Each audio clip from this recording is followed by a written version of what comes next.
The White People ******* The White People by Francis Hodgson Burnett contents The White People Chapter I, Chapter 2, Chapter 3, Chapter 4, Chapter V, Chapter 6, Chapter 7, Chapter 8, Chapter 9, Chapter X. To Lionel the stars come nightly to the sky, the tidal wave unto the sea, nor time, nor space, nor deep, nor high can keep my own away from me. The White People Chapter I. Perhaps the things which happened could only have happened to me. I do not know. I never heard of things like them happening to anyone else. But I am not sorry they did happen. I am in secret deeply and strangely glad. I have heard other people say things, and they were not always sad people, either, which made me feel that if they knew what I know it would seem to them as though some awesome, heavy load they had always dragged about with them had fallen from their shoulders.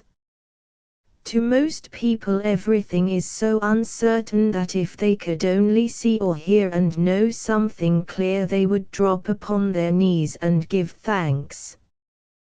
That was what I felt myself before I found out so strangely, and I was only a girl. That is why I intend to write this down as well as I can. It will not be very well done, because I never was clever at all, and always found it difficult to talk. I say that perhaps these things could only have happened to me, because, as I look back over my life, I realize that it has always been a rather curious one.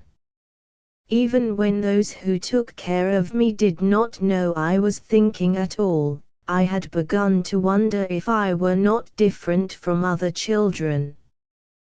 That was, of course, largely because Mookery Castle was in such a wild and remote part of Scotland that when my few relations felt they must pay me a visit as a mere matter of duty, their journey from London, or their pleasant places in the south of England, seemed to them like a pilgrimage to a sort of savage land, and when a conscientious one brought a child to play with me, the little civilized creature was as frightened of me as I was of it.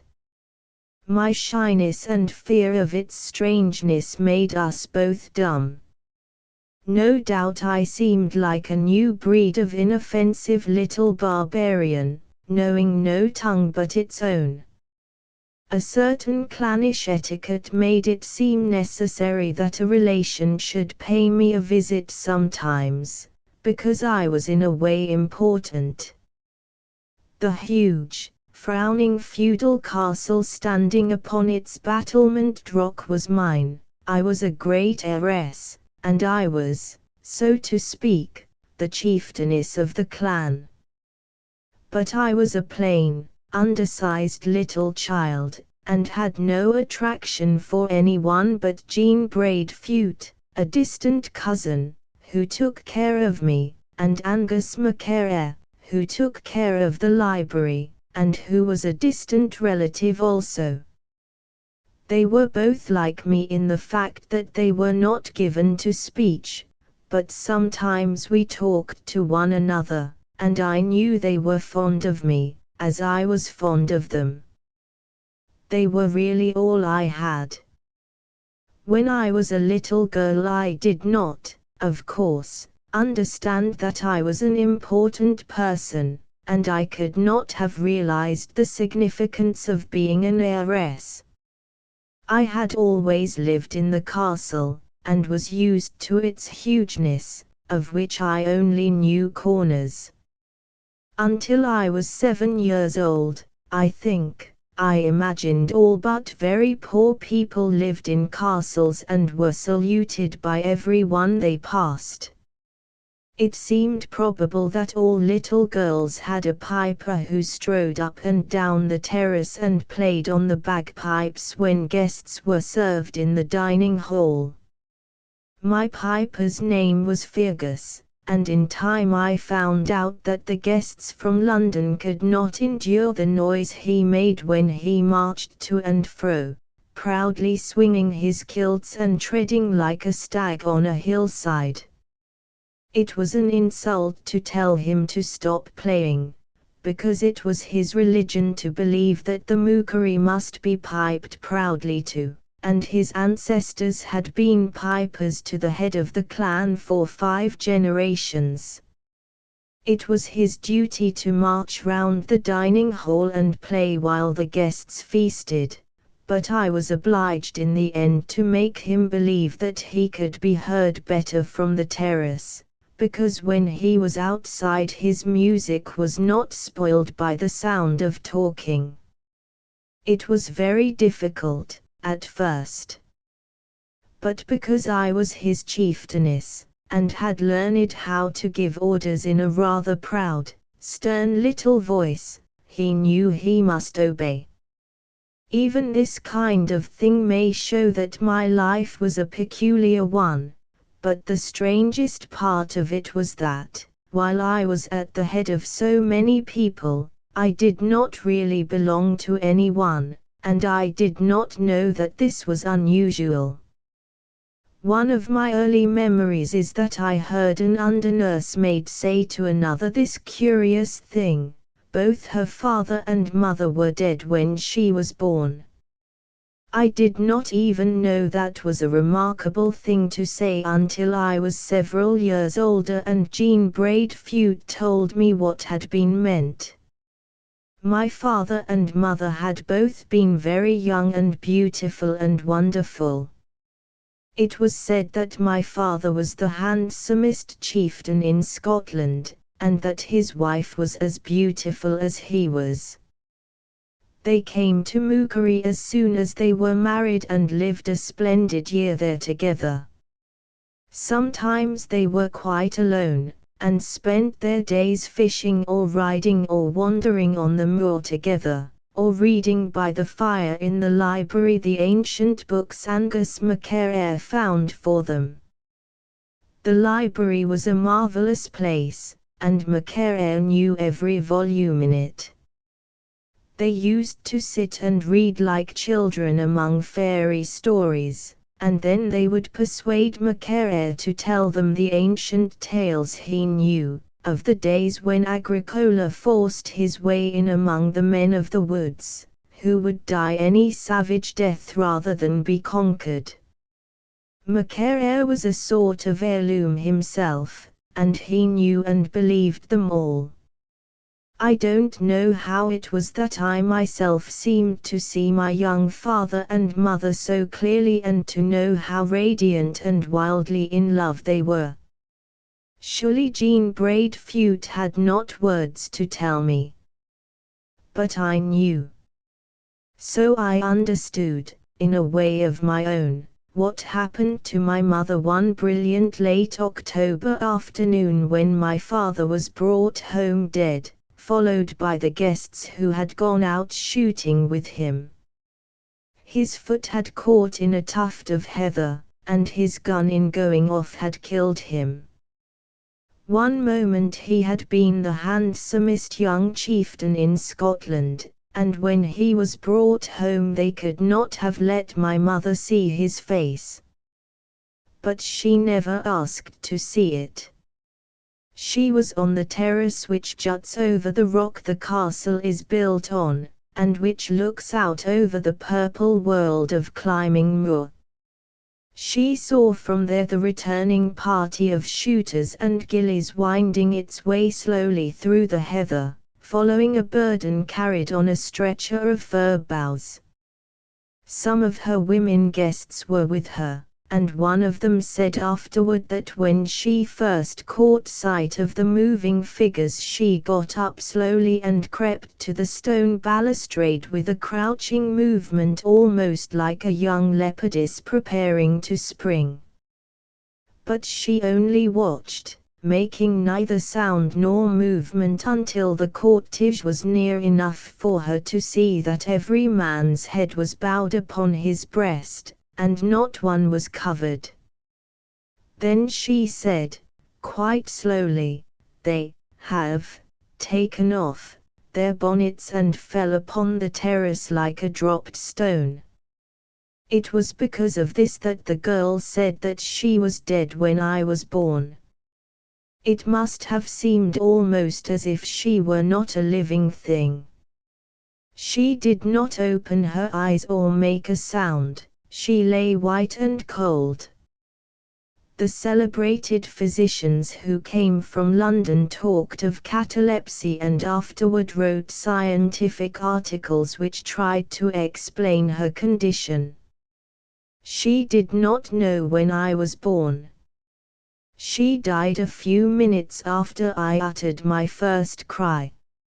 I know only one thing more, and that Jean Braidfute told me after I grew up. Jean had been my father's nursery governess when he wore his first kilts, and she loved my mother fondly. I knelt by her bed and held her hand and watched her face for 3 hours after they first laid her down, she said. And my eyes were so near her every moment that I saw a thing the others did not know her well enough, or love her well enough, to see. The first hour she was like a dead thing, like a dead thing that had never lived. But when the hand of the clock passed the last second, and the new hour began, I bent closer to her because I saw a change stealing over her. It was not color, it was not even a shadow of emotion. It was something else. If I had spoken what I felt, they would have said I was light-headed with grief and have sent me away. I have never told man or woman. It was my secret and hers. I can tell you, Isabel. The change I saw was as if she was beginning to listen to something, to listen. It was as if to a sound, far, far away at first. But cold and white as stone she lay content, and listened. In the next hour the far-off sound had drawn nearer, and it had become something else, something she saw, something which saw her. First her young marble face had peace in it, then it had joy. She waited in her young stone body until you were born and she could break forth. She waited no longer then. Isabel, my bairn, what I knew was that he had not gone far from the body that had held him when he fell. Perhaps he had felt lost for a bit when he found himself out of it. But soon he had begun to call to her that was like his own heart to him. And she had heard.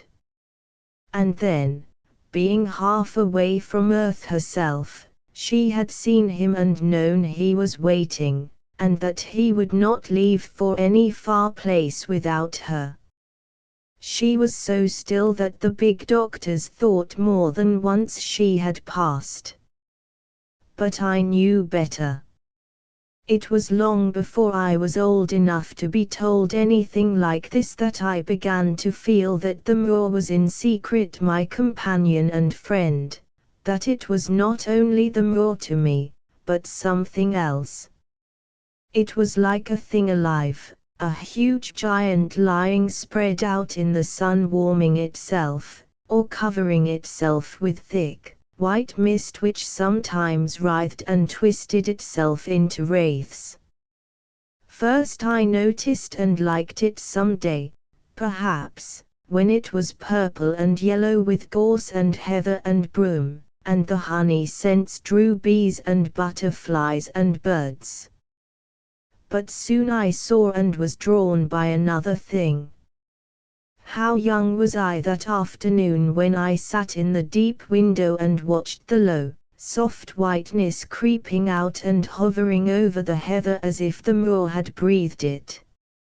I do not remember.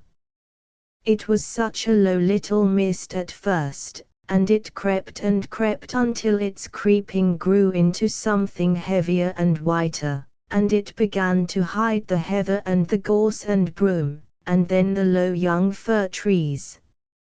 It mounted, and sometimes a breath of wind twisted it into weird shapes, almost like human creatures. It opened and closed again, and then it dragged and crept and grew thicker. And as I pressed my face against the window pane, it mounted still higher and got hold of the moor and hid it, hanging heavy and white and waiting. That was what came into my child mind, that it had done what the moor had told it to do, had hidden things which wanted to be hidden, and then it waited. Strangers say that Mookery Moor is the most beautiful and the most desolate place in the world, but it never seemed desolate to me. From my first memory of it I had a vague, half-comforted feeling that there was some strange life on it one could not exactly see, but was always conscious of. I know now why I felt this, but I did not know then. If I had been older when I first began to see what I did see there, I should no doubt have read things in books which would have given rise in my mind to doubts and wonders, but I was only a little child who had lived a life quite apart from the rest of the world. I was too silent by nature to talk and ask questions, even if I had had others to talk to.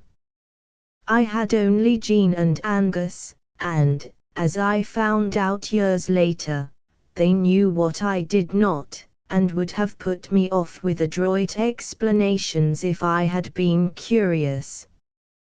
But I was not curious.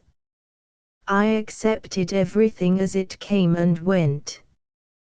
Chapter 2 I only 6 when wee brown Elspeth was brought to me.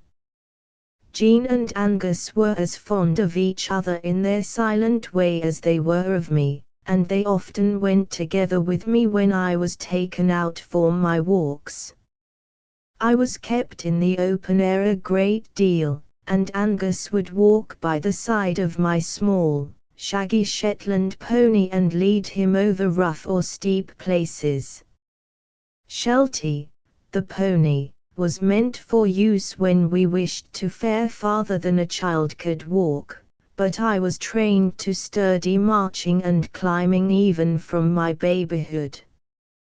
Because I so loved the moor, we nearly always rambled there. Often we set out early in the morning, and some simple food was carried, so that we need not return to the castle until we chose. I would ride Sheltie and walk by turns until we found a place I liked. Then Jean and Angus would sit down among the heather, Sheltie would be secured, and I would wander about and play in my own way. I do not think it was in a strange way. I think I must have played as almost any lonely little girl might have played. I used to find a corner among the bushes and pretend it was my house and that I had little friends who came to play with me. I only remember one thing which was not like the ordinary playing of children. It was a habit I had of sitting quite still a long time and listening. That was what I called it, listening. I was listening to hear if the life on the moor made any sound I could understand. I felt as if it might, if I were very still and listened long enough. Angus and Jean and I were not afraid of rain and mist and change of weather. If we had been, we could have had little outdoor life. We always carried plaids enough to keep us warm and dry. So on this day I speak of, we did not turn back when we found ourselves in the midst of a sudden mist. We sat down in a sheltered place and waited, knowing it would lift in time, The sun had been shining when we set out. Angus and Jean were content to sit and guard me while I amused myself. They knew I would keep near them and run into no danger. I was not an adventurous child. I was, in fact, in a more than usually quiet mood that morning. The quiet had come upon me when the mist had begun to creep about and enclose us. I liked it. I liked the sense of being shut in by the soft whiteness I had so often watched from my nursery window in the castle. People might be walking about, I said to Angus when he lifted me from Shelty's back. We couldn't see them. They might be walking. Nothing that would hurt ye, Bernie, he answered. No, they wouldn't hurt me, I said. I had never been afraid that anything on the moor would hurt me. I played very little that day. The quiet and the mist held me still. Soon I sat down and began to listen. After a while I knew that Jean and Angus were watching me, but it did not disturb me. They often watched me when they thought I did not know they were doing it.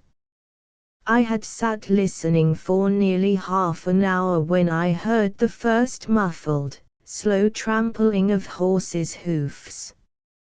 I knew what it was even before it drew near enough for me to be conscious of the other sounds, the jingling of arms and chains and the creaking of leather one notices as troopers pass by.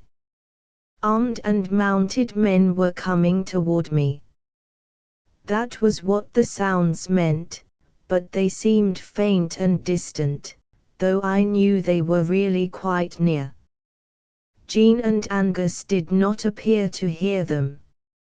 I knew that I only heard them because I had been listening. Out of the mist they rode a company of wild-looking men wearing garments such as I had never seen before. Most of them were savage and uncouth, and their clothes were disordered and stained as if with hard travel and fight. I did not know, or even ask myself, why they did not frighten me, but they did not. Suddenly I seemed to know that they were brave men and had been doing some brave, hard thing. Here and there among them I caught sight of a broken and stained sword, or a dirk with only a hilt left. They were all pale, but their wild faces were joyous and triumphant. I saw it as they drew near. The man who seemed their chieftain was a lean giant who was darker but, under his darkness, paler than the rest. On his forehead was a queer, star-shaped scar. He rode a black horse, and before him he held close with his left arm a pretty little girl dressed in strange, rich clothes. The big man's hand was pressed against her breast as he held her, but though it was a large hand, it did not quite cover a dark red stain on the embroideries of her dress. Her dress was brown, and she had brown hair and soft brown eyes like a little doe's. The moment I saw her I loved her.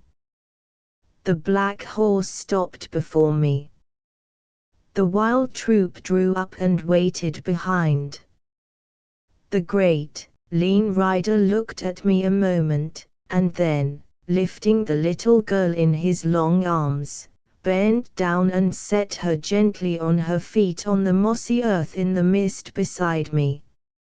I got up to greet her, and we stood smiling at each other.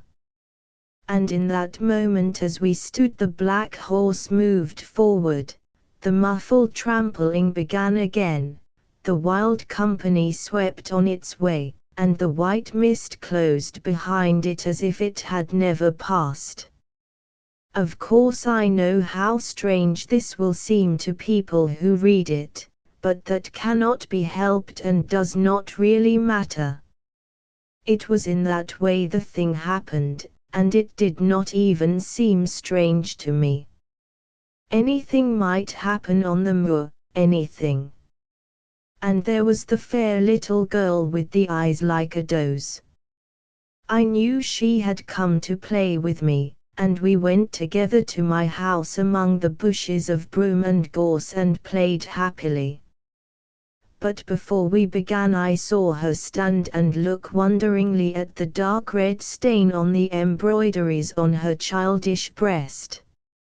It was as if she were asking herself how it came there and could not understand. Then she picked a fern and a bunch of the thick-growing bluebells and put them in her girdle in such a way that they hid its ugliness. I did not really know how long she stayed. I only knew that we were happy, and that, though her way of playing was in some ways different from mine, I loved it and her.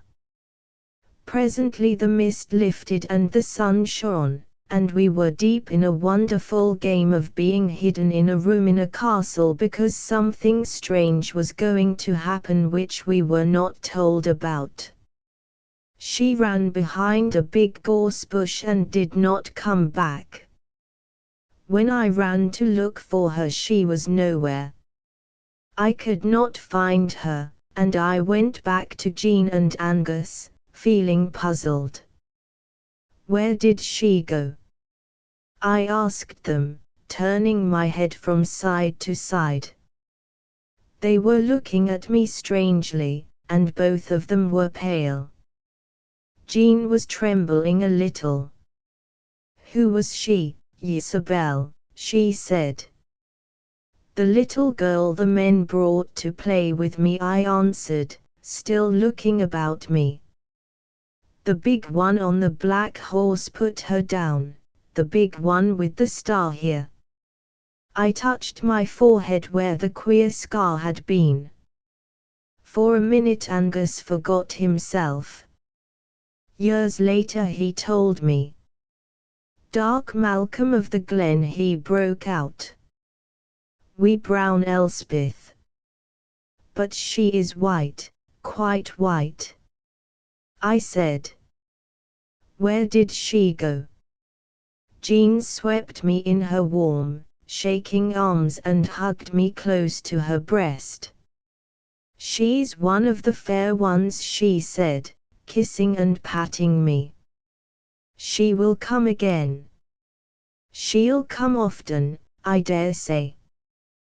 But she's gone now and we must go, too. Get up, Angus, man. We're for the castle. If we three had been different, if we had ever had the habit of talking and asking questions, we might surely have asked one another questions as I rode on Shelty's back, with Angus leading us. But they asked me nothing, and I said very little except that I once spoke of the wild-looking horsemen and their pale, joyous faces. They were glad was all I said. There was also one brief query from Angus. Did she talk to you, Bernie? He said. I hesitated and stared at him quite a long time. Then I shook my head and answered, slowly, no. Because I realized then, for the first time, that we had said no words at all. But I had known what she wanted me to understand, and she had known what I might have said to her if I had spoken, and no words were needed. And it was better. They took me home to the castle, and I was given my supper and put to bed. Jean sat by me until I fell asleep. She was obliged to sit rather a long time, because I was so happy with my memories of wee brown Elspeth and the certainty that she would come again. It was not Jean's words which had made me sure. I knew. She came many times. Through all my childish years I knew that she would come and play with me every few days, though I never saw the wild troopers again or the big, lean man with the scar. Children who play together are not very curious about one another, and I simply accepted her with delight. Somehow I knew that she lived happily in a place not far away. She could come and go, it seemed, without trouble. Sometimes I found her, or she found me upon the moor, and often she appeared in my nursery in the castle. When we were together Jean Braidfute seemed to prefer that we should be alone, and was inclined to keep the undernurse occupied in other parts of the wing I lived in. I never asked her to do this, but I was glad that it was done. Elspeth was glad, too. After our first meeting she was dressed in soft blue or white, and the red stain was gone, but she was always wee brown Elspeth with the doe-like eyes and the fair, transparent face, the very fair little face. As I had noticed the strange, clear pallor of the rough troopers, so I noticed that she was curiously fair. And as I occasionally saw other persons with the same sort of fairness, I thought it was a purity of complexion special to some, but not to all. I was not fair like that, and neither was anyone else I knew. Chapter 3 It was when I was 10 years old that Elspeth ceased coming to me, and though I missed her at first, it was not with a sense of grief or final loss. She had only gone somewhere. It was then that Angus Macaire began to be my tutor. He had been a profound student and had lived among books all his life. He had helped Jean in her training of me, and I had learned more than is usually taught to children in their early years. When a grand governess was sent to Mookery by my guardian, she was amazed at the things I was familiar with, but she abhorred the dark, frowning castle and the loneliness of the place and would not stay. In fact, no governess would stay, and so Angus became my tutor and taught me Old Gaelic and Latin and Greek, and we read together and studied the ancient books in the library. It was a strange education for a girl, and no doubt made me more than ever unlike others. But my life was the life I loved. When my guardian decided that I must live with him in London and be educated as modern girls were, I tried to be obedient and went to him, but before 2 months had passed my wretchedness had made me so ill that the doctor said I should go into a decline and die if I were not sent back to Mookery. It's not only the London air that seems to poison her, he said when Jean talked to him about me, it is something else. She will not live, that's all. Sir Ian must send her home. As I have said before, I had been an unattractive child and I was a plain, uninteresting sort of girl. I was shy and could not talk to people, so of course I bored them. I knew I did not look well when I wore beautiful clothes. I was little and unimportant and like a reed for thinness. Because I was rich and a sort of chieftainess I ought to have been tall and rather stately, or at least I ought to have had a bearing which would have made it impossible for people to quite overlook me. But anyone could overlook me, an insignificant, thin girl who slipped in and out of places and sat and stared and listened to other people instead of saying things herself. I liked to look on and be forgotten. It interested me to watch people if they did not notice me. Of course, my relatives did not really like me. How could they? They were busy in their big world and did not know what to do with a girl who ought to have been important and was not. I am sure that in secret they were relieved when I was sent back to Mookery. After that the life I loved went on quietly. I studied with Angus, and made the book-walled library my own room. I walked and rode on the moor, and I knew the people who lived in the cottages and farms on the estate. I think they liked me, but I am not sure, because I was too shy to seem very friendly. I was more at home with Fergus, the piper, and with some of the gardeners than I was with anyone else. I think I was lonely without knowing, but I was never unhappy. Jean and Angus were my nearest and dearest. Jean was of good blood and a stanch gentlewoman, quite sufficiently educated to be my companion as she had been my early governess. It was Jean who told Angus that I was giving myself too entirely to the study of ancient books and the history of centuries gone by.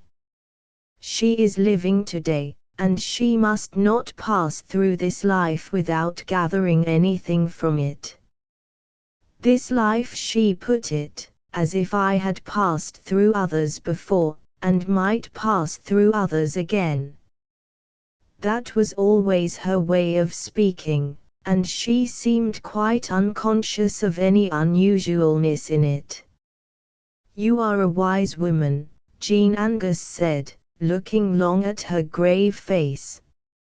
"A wise woman." He wrote to the London bookshops for the best modern books, and I began to read them. I felt at first as if they plunged me into a world I did not understand, and many of them I could not endure. But I persevered, and studied them as I had studied the old ones, and in time I began to feel as if perhaps they were true. My chief weariness with them came from the way they had of referring to the things I was so intimate with as though they were only the unauthenticated history of a life so long passed by that it could no longer matter to anyone.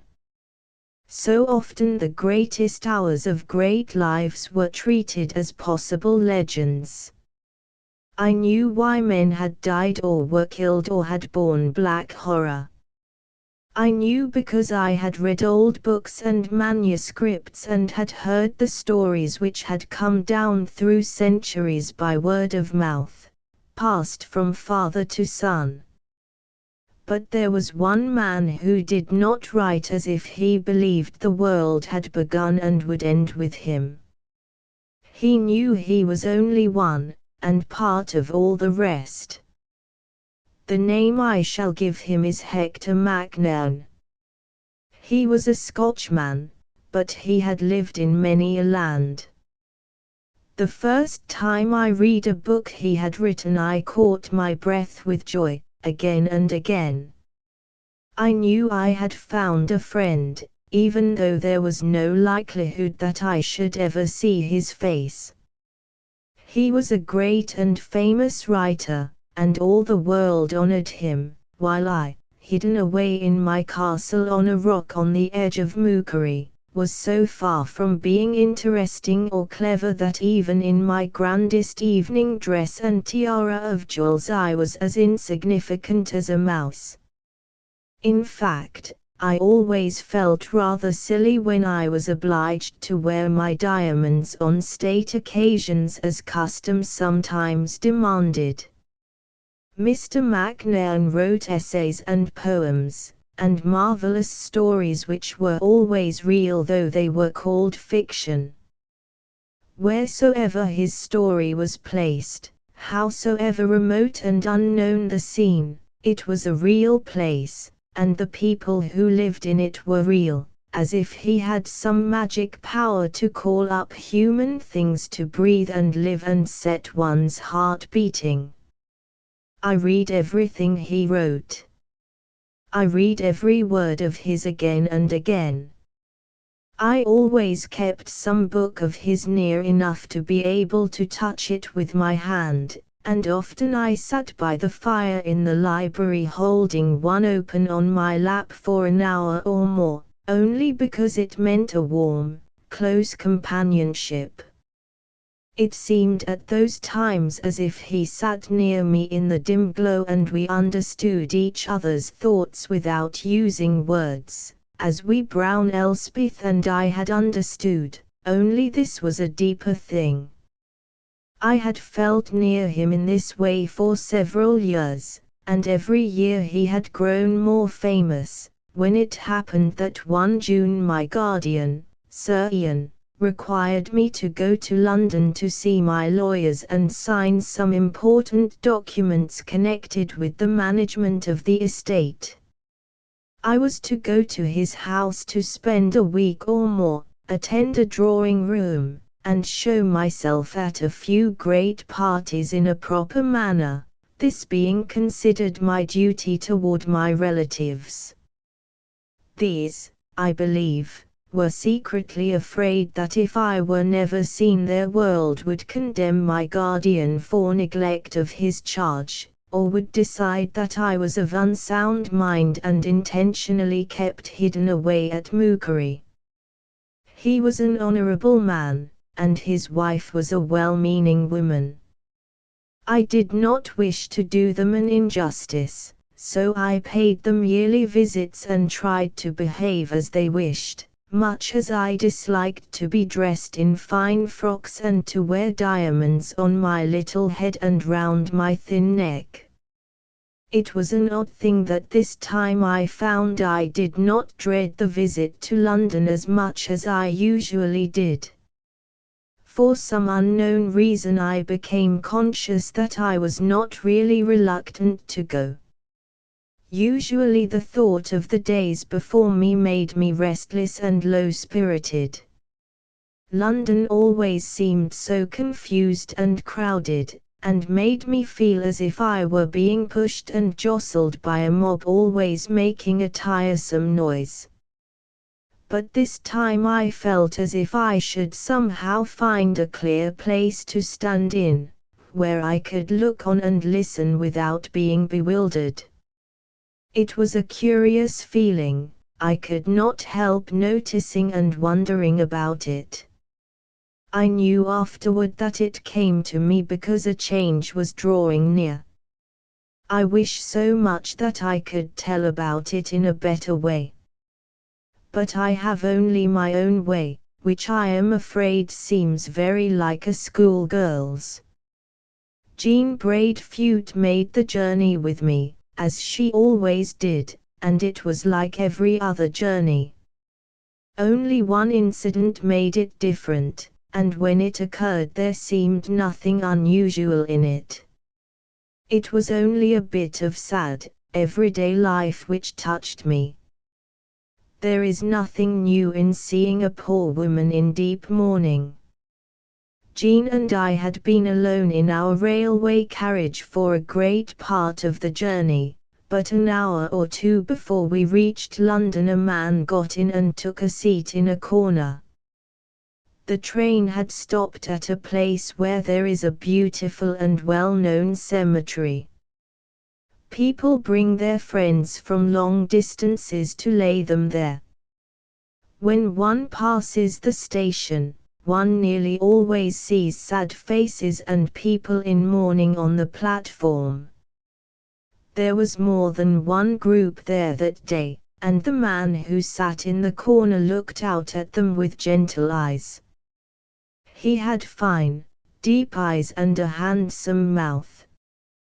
When the poor woman in mourning almost stumbled into the carriage, followed by her child, He put out his hand to help her and gave her his seat. She had stumbled because her eyes were dim with dreadful crying, and she could scarcely see. It made one's heart stand still to see the wild grief of her, and her unconsciousness of the world about her.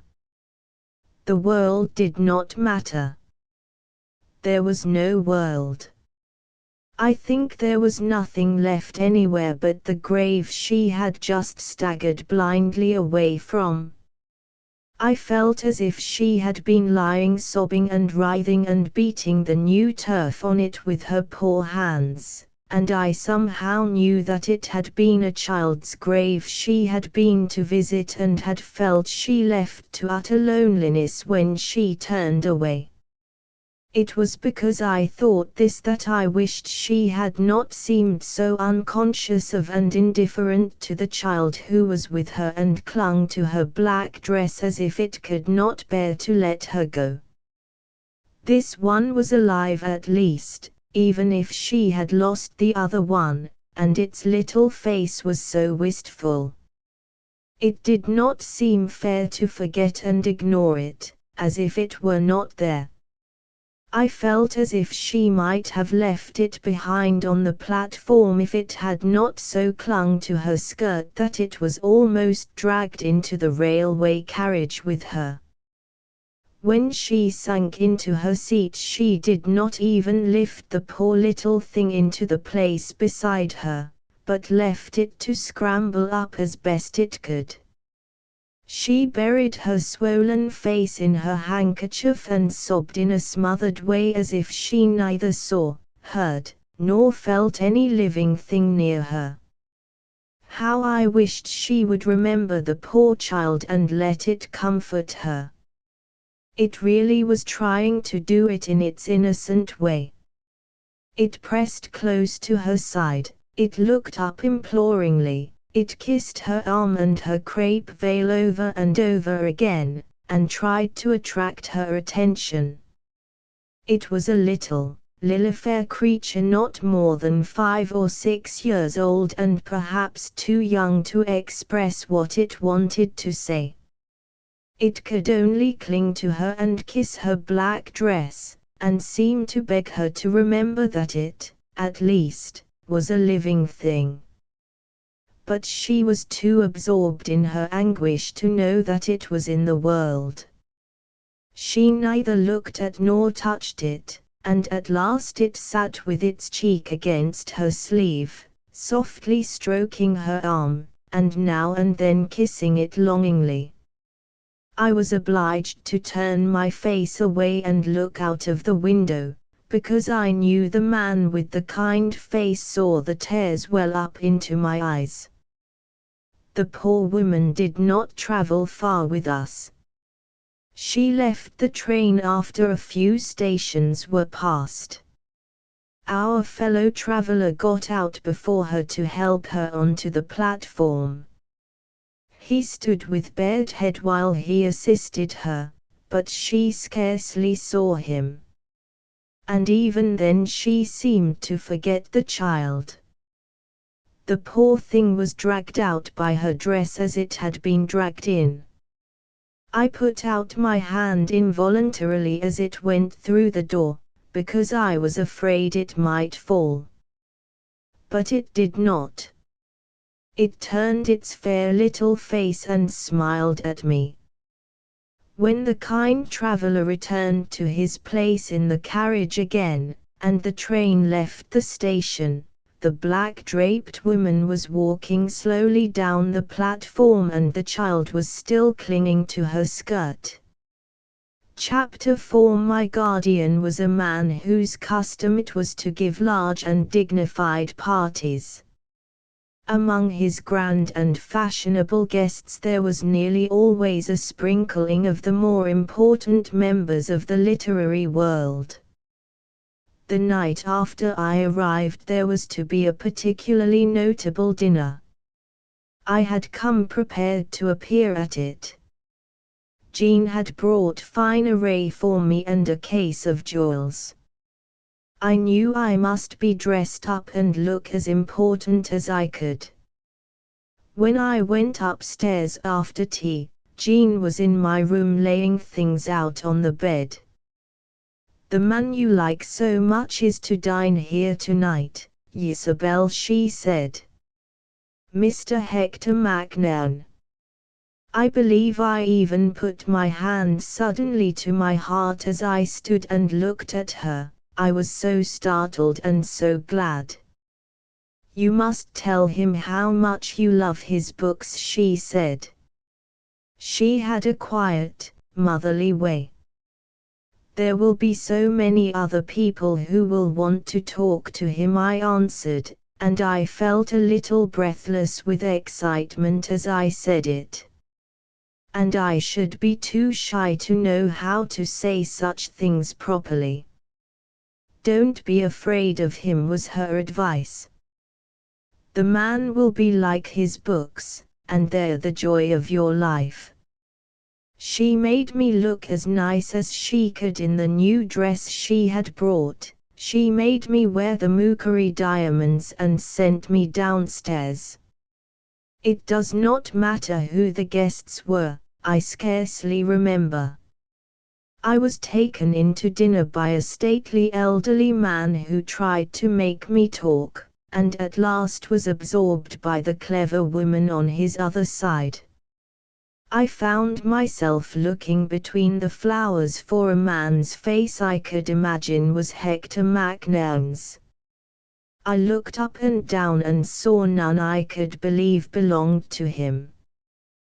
There were handsome faces and individual ones, but at first I saw no Hector Macnairn. Then, on bending forward a little to glance behind an epon, I found a face which it surprised and pleased me to see. It was the face of the traveller who had helped the woman in mourning out of the railway carriage, bearing his head before her grief. I could not help turning and speaking to my stately elderly partner. "Do you know who that is, the man at the other side of the table?" I asked. Old Lord Armour looked across and answered with an amiable smile. "It is the author the world is talking of most in these days, and the talking is no new thing. It's Mr. Hector Macnairn." No one but myself could tell how glad I was.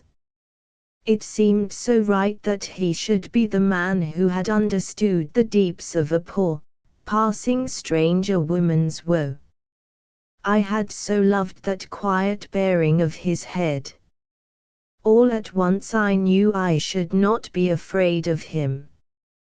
He would understand that I could not help being shy, that it was only my nature, and that if I said things awkwardly my meanings were better than my words. Perhaps I should be able to tell him something of what his books had been to me. I glanced through the flowers again, and he was looking at me. I could scarcely believe it for a second. But he was.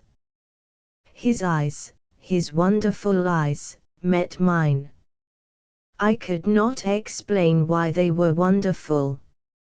I think it was the clearness and understanding in them, and a sort of great interestedness.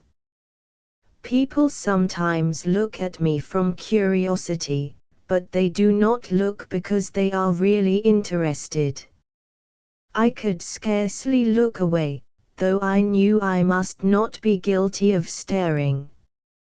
A footman was presenting a dish at my side. I took something from it without knowing what it was. Lord Armour began to talk kindly. He was saying beautiful, admiring things of Mr. Macnairn and his work. I listened gratefully, and said a few words myself now and then. I was only too glad to be told of the great people and the small ones who were moved and uplifted by his thoughts. You admire him very much, I can see, the amiable elderly voice said. I could not help turning and looking up. It is as if a great genius were one's friend, as if he talked and one listened, I said. He is like a splendid dream which has come true. Old Lord Armour looked at me quite thoughtfully, as if he saw something new in me. That is a good way of putting it, Miss Mookery, he answered. McNairn would like that. You must tell him about it yourself. I did not mean to glance through the flowers again, but I did it involuntarily. And I met the other eyes, the wonderful, interested ones, just as I had met them before. It almost seemed as if he had been watching me. It might be, I thought, because he only vaguely remembered seeing me before and was trying to recall where we had met.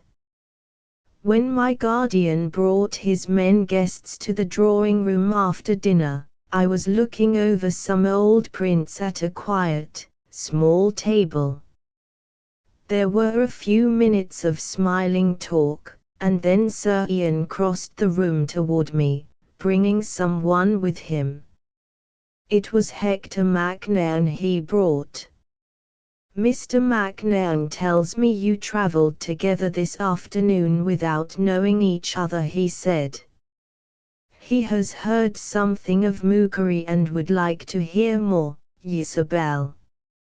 She lives like a little ghost all alone in her feudal castle, Mr. McNairn. We can't persuade her to like London. I think he left us alone together because he realized that we should get on better without a companion. Mr. McNairn sat down near me and began to talk about Mookery. There were very few places like it, and he knew about each one of them.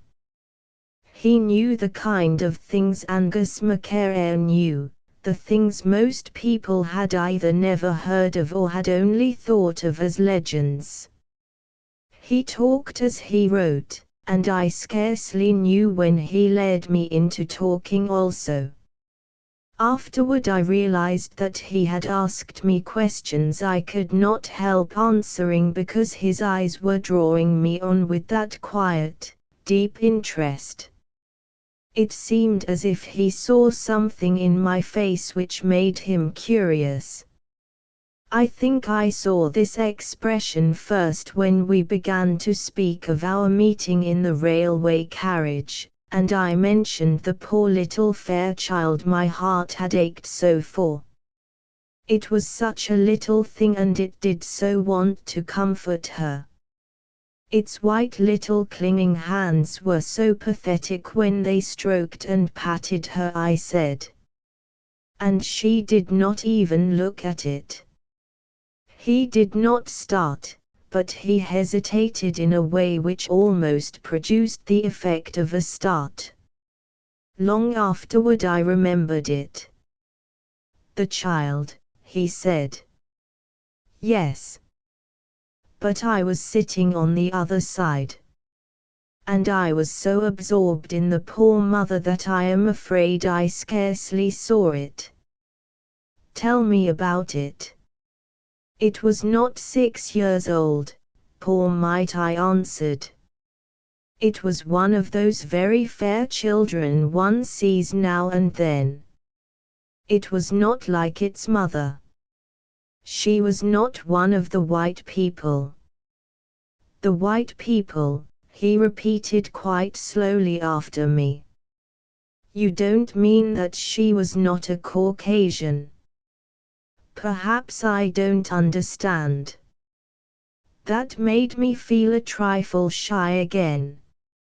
Of course he could not know what I meant.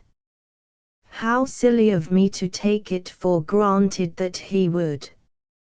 I beg pardon. I forgot, I even stammered a little. It is only my way of thinking of those fair people one sees, those very fair ones, you know, the ones whose fairness looks almost transparent. There are not many of them, of course, but one can't help noticing them when they pass in the street or come into a room. You must have noticed them, too. I always call them, to myself, the white people, because they are different from the rest of us. The poor mother wasn't one, but the child was. Perhaps that was why I looked at it, at first. It was such a lovely little thing, and the whiteness made it look delicate, and I could not help thinking. I hesitated, because it seemed almost unkind to finish. You thought that if she had just lost one child she ought to take more care of the other, he ended for me. There was a deep thoughtfulness in his look, as if he were watching me. I wondered why. I wish I had paid more attention to the little creature, he said, very gently. Did it cry? No, I answered. It only clung to her and patted her black sleeve and kissed it, as if it wanted to comfort her. I kept expecting it to cry, but it didn't. It made me cry because it seemed so sure that it could comfort her if she would only remember that it was alive and loved her. I wish death did not make people feel as if it filled all the world, as if, when it happens, there is no life left anywhere. The child who was alive by her side did not seem a living thing to her. It didn't matter. I had never said as much to anyone before, but his watching eyes made me forget my shy worldlessness. What do you feel about it, death? He asked. The low gentleness of his voice seemed something I had known always. I never saw it, I answered. I have never even seen anyone dangerously ill. It is as if I can't believe it. You can't believe it. That is a wonderful thing, he said, even more quietly than before. If none of us believed, how wonderful that would be. Beautiful, too. How that poor mother believed it. I said, remembering her swollen, distorted, sobbing face. She believed nothing else, everything else was gone. I wonder what would have happened if you had spoken to her about the child, he said, slowly, as if he were trying to imagine it. I'm a very shy person. I should never have courage to speak to a stranger, I answered. I'm afraid I'm a coward, too. She might have thought me interfering. She might not have understood, he murmured. It was clinging to her dress when she walked away down the platform, I went on. I dare say you noticed it then. Not as you did. I wish I had noticed it more, was his answer. Poor little white one. That led us into our talk about the white people.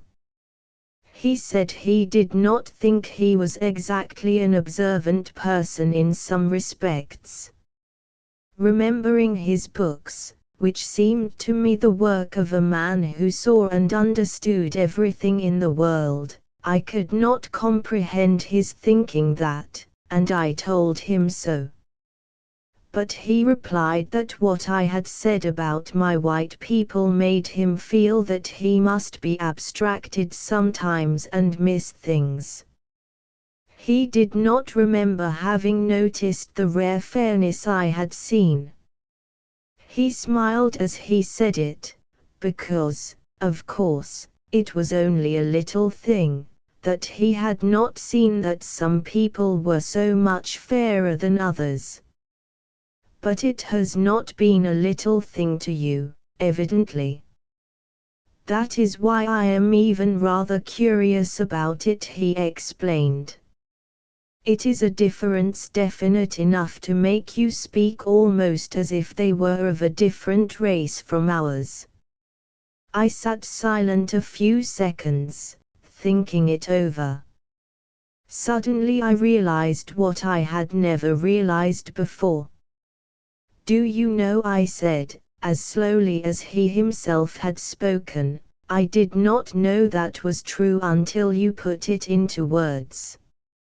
I am so used to thinking of them as different, somehow, that I suppose I do feel as if they were almost like another race, in a way. Perhaps one would feel like that with a native Indian, or a Japanese. I dare say that is a good simile, he reflected. Are they different when you know them well?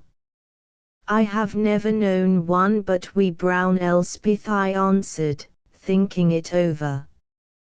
He did start then, in the strangest way. What? He exclaimed. What did you say? I was quite startled myself. Suddenly he looked pale, and his breath caught itself. I said wee Elspeth, wee brown Elspeth. She was only a child who played with me, I stammered, when I was little. He pulled himself together almost instantly, though the color did not come back to his face at once and his voice was not steady for a few seconds. But he laughed outright at himself. I beg your pardon, he apologized. I have been ill and am rather nervous.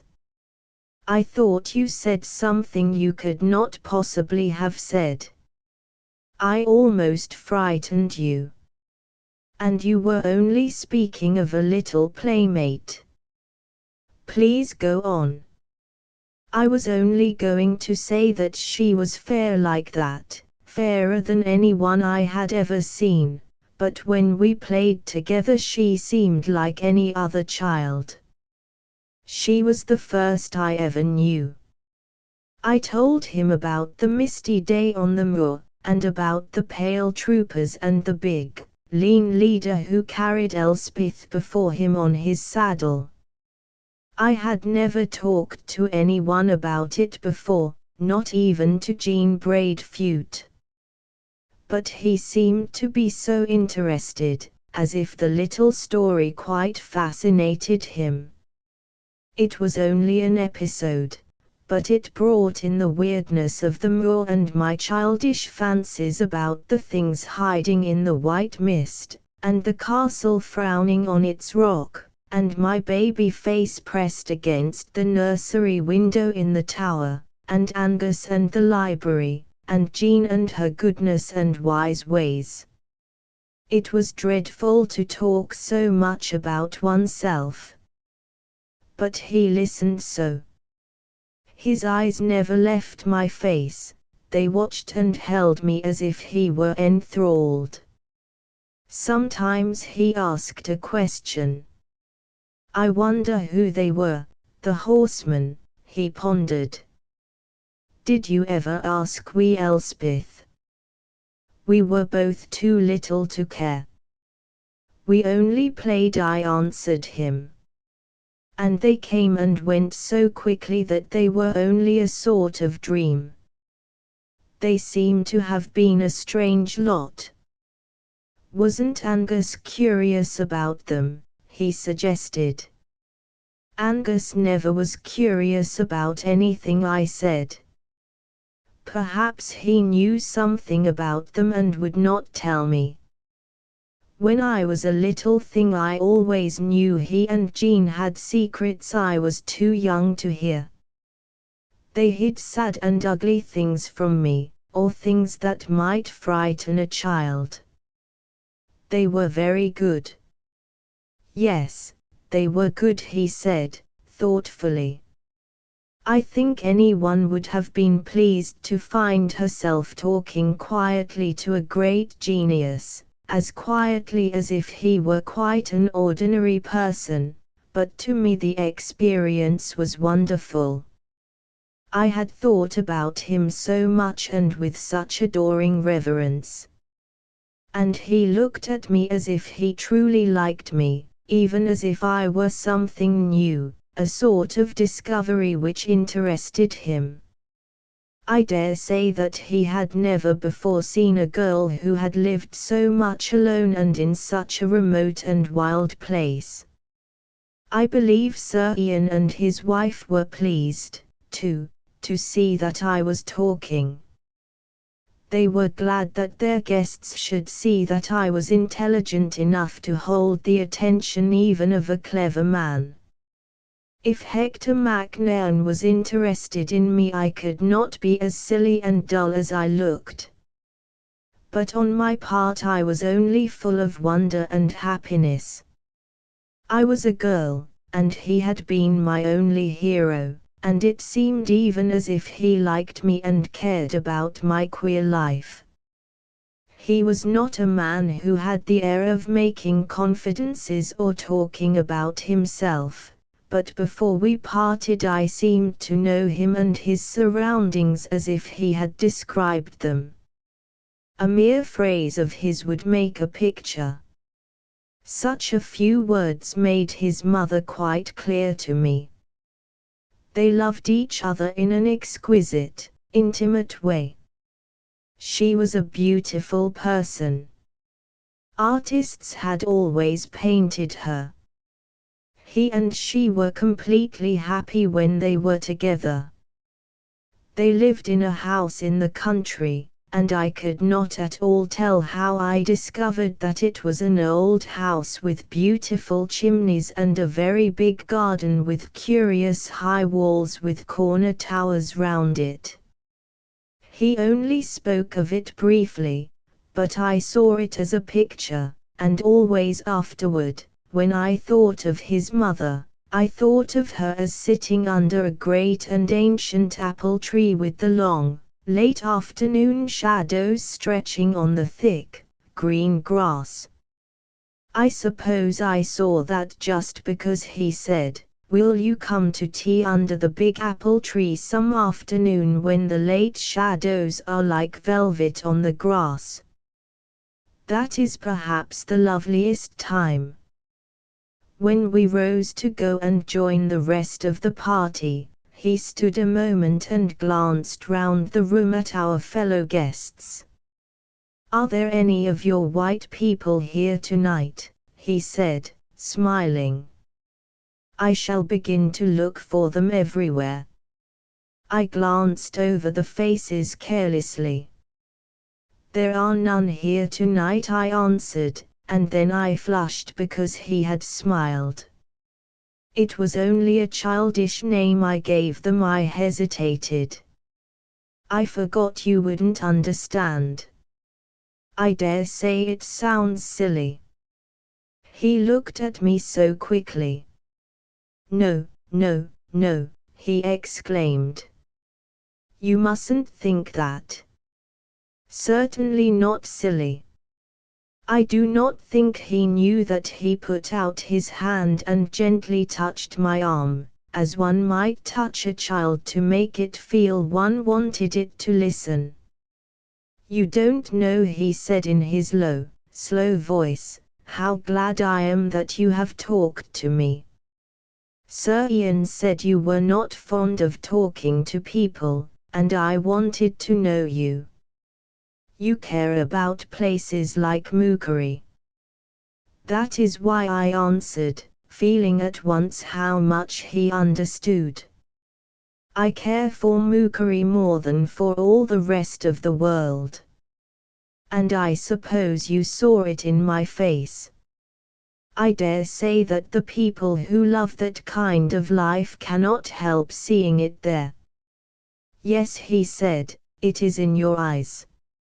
It was what I saw and found myself wondering about when I watched you in the train. It was really the moor and the mist and the things you think are hidden in it. Did you watch me?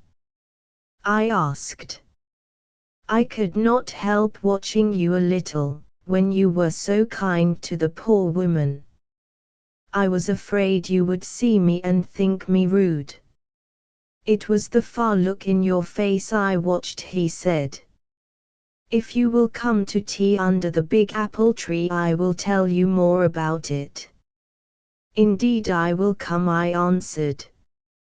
Now we must go and sit among the other people, those who don't care about mookery at all. Chapter V. I went to tea under the big apple tree. It was very big and old and wonderful. No wonder Mr. McNairn and his mother loved it. Its great branches spread out farther than I had ever seen the branches of an apple tree spread before. They were gnarled and knotted and beautiful with age. Their shadows upon the grass were velvet, deep and soft.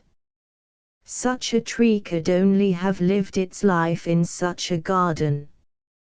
At least it seemed so to me.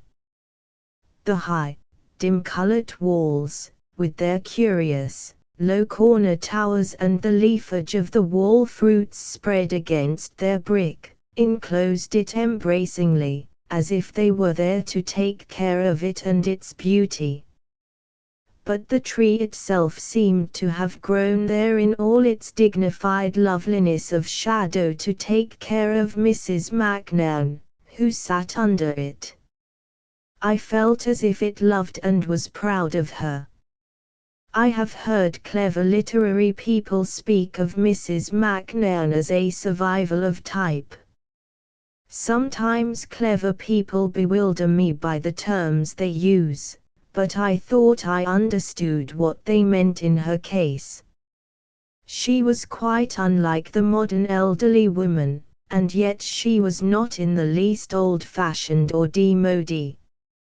She was only exquisitely distinct. When she rose from her chair under the apple tree boughs and came forward to meet me that afternoon, the first things which struck me were her height and slenderness and her light step. Then I saw that her clear profile seemed cut out of ivory and that her head was a beautiful shape and was beautifully set. Its every turn and movement was exquisite.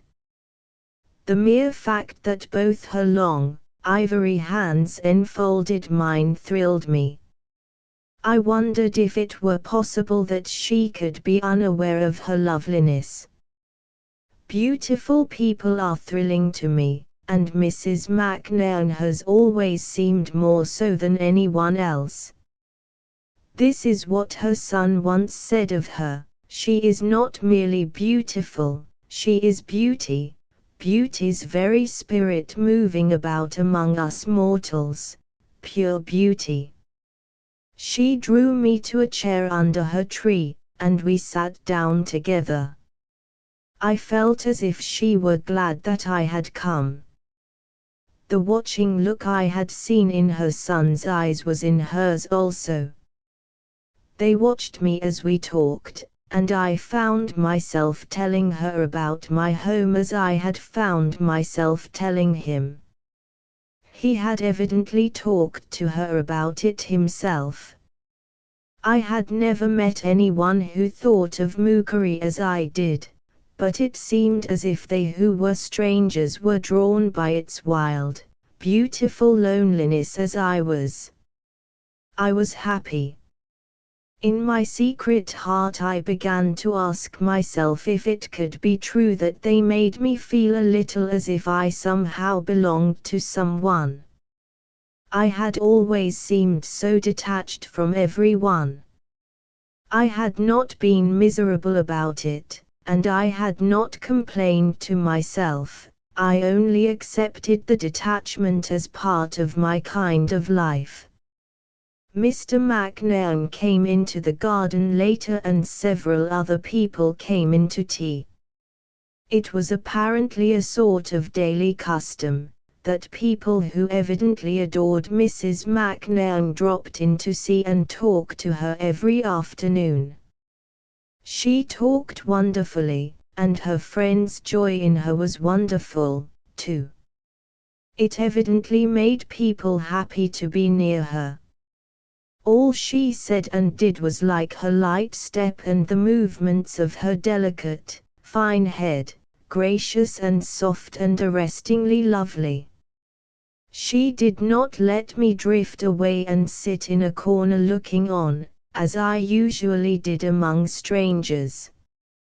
She kept me near her, and in some subtle, gentle way made me a part of all that was happening, the talk, the charming circle under the spreading boughs of the apple tree, the charm of everything. Sometimes she would put out her exquisite, long-fingered hand and touch me very lightly, and each time she did it I felt as if she had given me new life. There was an interesting elderly man who came among the rest of the guests. I was interested in him even before she spoke to me of him. He had a handsome, aquiline face which looked very clever. His talk was brilliantly witty. When he spoke people paused as if they could not bear to lose a phrase or even a word. But in the midst of the trills of laughter surrounding him his eyes were unchangingly sad. His face laughed or smiled, but his eyes never. He is the greatest artist in England and the most brilliant man, Mrs. McNairn said to me, quietly. But he is the saddest, too. He had a lovely daughter who was killed instantly, in his presence, by a fall. They had been inseparable companions and she was the delight of his life. That strange, fixed look has been in his eyes ever since. I know you have noticed it. We were walking about among the flower beds after tea, and Mr. McNairn was showing me a cloud of blue larkspurs in a corner when I saw something which made me turn toward him rather quickly. "There is one," I said. "Do look at her. Now you see what I mean." The girl standing with her hand on Mr. Le Breton's arm.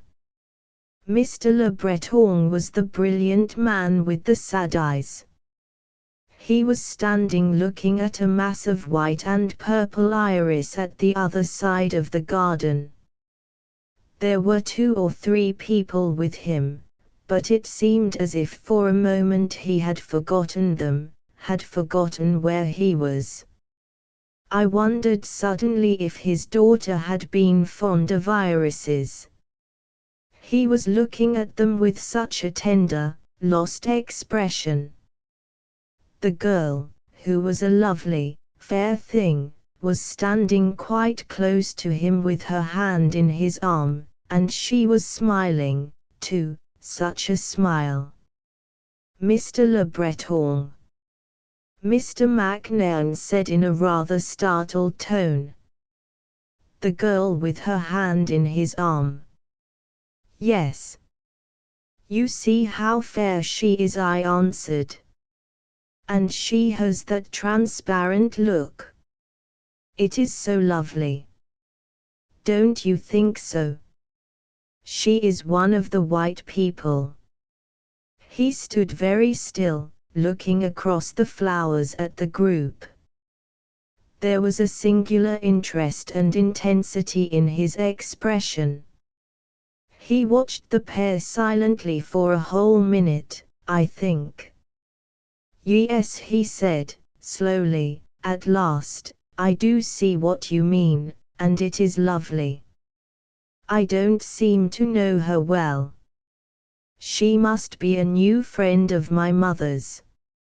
So she is one of the white people. She looks like a white iris herself, doesn't she?" I said. "Now you know." "Yes, now I know," he answered. I asked Mrs. McNairn later who the girl was, but she didn't seem to recognize my description of her. Mr. Le Breton had gone away by that time, and so had the girl herself. The tall, very fair one in the misty, pale grey dress, I said. She was near Mr. Le Breton when he was looking at the iris bed. You were cutting some roses only a few yards away from her. That very fair girl. Mrs. McNairn paused a moment and looked puzzled. Mildred Keith is fair, she reflected, but she was not there then. I don't recall seeing a girl. I was cutting some buds for Mrs. Anstruther. She paused again and turned toward her son, who was standing watching us. I saw their eyes meet in a rather arrested way. "It was not Mildred Keith," he said. "Miss Mookery is inquiring because this girl was one of those she calls the white people. She was not anyone I had seen here before." There was a second's silence before Mrs. McNairn smilingly gave me one of her light, thrilling touches on my arm. "Ah, I remember," she said. "Hector told me about the white people. He rather fancied I might be one." I am afraid I rather stared at her as I slowly shook my head. You see, she was almost one, but not quite. I was so busy with my roses that I did not notice who was standing near Mr. Le Breton, she said. Perhaps it was Annabel Mere. She is a more transparent sort of girl than Mildred, and she is more blonde. And you don't know her, Hector? I dare say it was she. Chapter 6. I remained in London several weeks. I stayed because the McNairns were so good to me. I could not have told anyone how I loved Mrs. McNairn, and how different everything seemed when I was with her. I was never shy when we were together. There seemed to be no such thing as shyness in the world. I was not shy with Mr. McNairn, either. After I had sat under the big apple tree boughs in the walled garden a few times, I realized that I had begun to belong to somebody. Those two marvelous people cared for me in that way, in a way that made me feel as if I were a real girl, not merely a queer little awkward ghost in a faraway castle which nobody wanted to visit because it was so dull and desolate and far from London. They were so clever, and knew all the interesting things in the world, but their cleverness and experience never bewildered or overwhelmed me. You were born a wonderful little creature, and Angus Macaire has filled your mind with strange, rich furnishings and marvelous color and form, Mrs. McNairn actually said to me one day when we were sitting together and she was holding my hand and softly, slowly patting it. She had a way of doing that, and she had also a way of keeping me very near her whenever she could. She said once that she liked to touch me now and then to make sure that I was quite real and would not melt away. I did not know then why she said it, but I understood afterward. Sometimes we sat under the apple tree until the long twilight deepened into shadow, which closed round us, and a nightingale that lived in the garden began to sing. We all three loved the nightingale, and felt as though it knew that we were listening to it. It is a wonderful thing to sit quite still listening to a bird singing in the dark, and to dare to feel that while it sings it knows how your soul adores it. It is like a kind of worship. We had been sitting listening for quite a long time, and the nightingale had just ceased and left the darkness an exquisite silence which fell suddenly but softly as the last note dropped, when Mrs. McNairn began to talk for the first time of what she called the fear. I don't remember just how she began, and for a few minutes I did not quite understand what she meant. But as she went on, and Mr. McNairn joined in the talk, their meaning became a clear thing to me, and I knew that they were only talking quite simply of something they had often talked of before.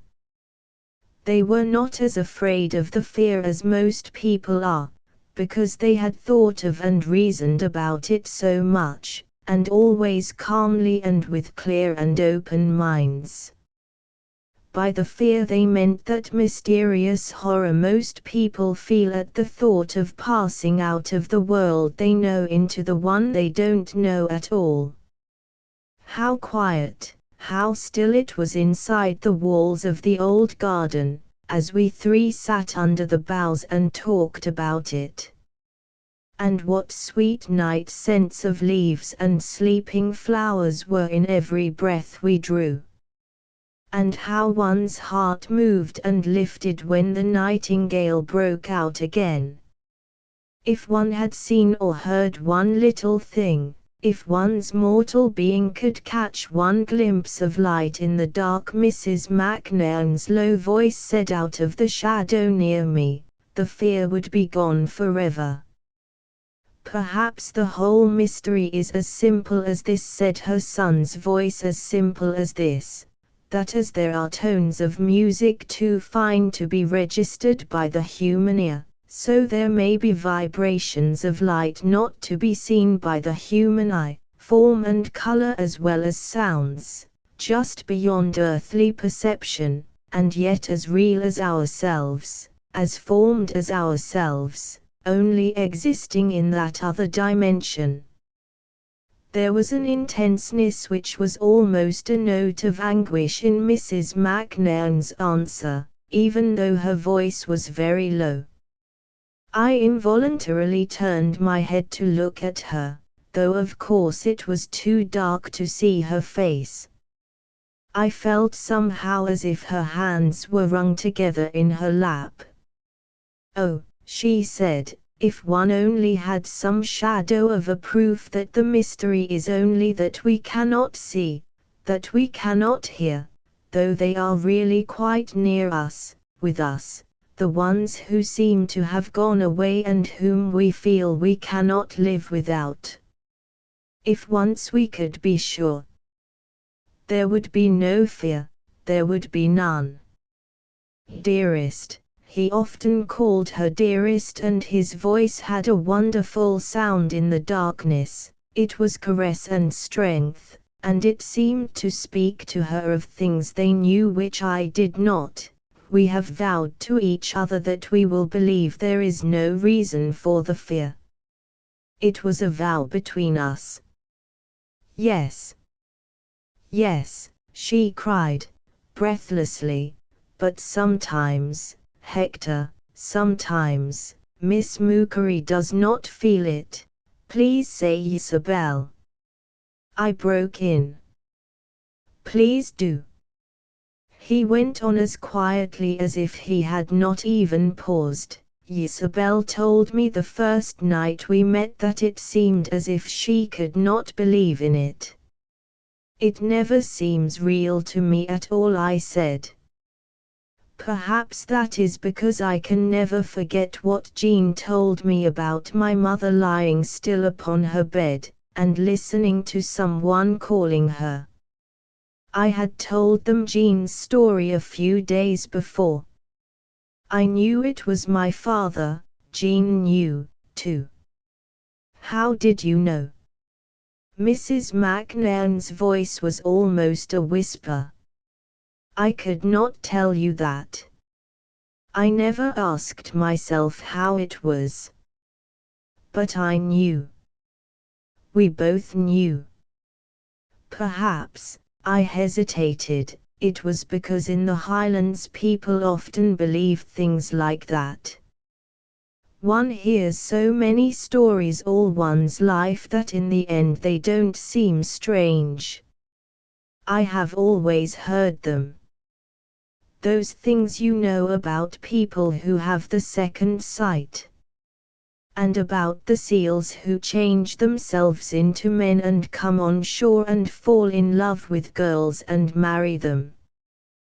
They say they go away now and then, and no one really knows where, but it is believed that they go back to their own people and change into seals again, because they must plunge and riot about in the sea. Sometimes they come home, but sometimes they do not. A beautiful young stranger, with soft, dark eyes, appeared once not far from Mookery, and he married a boatman's daughter.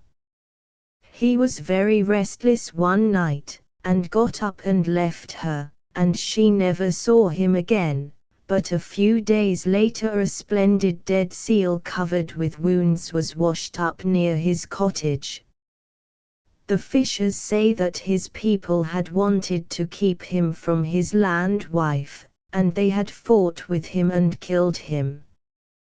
His wife had a son with strange, velvet eyes like his father's, and she couldn't keep him away from the water.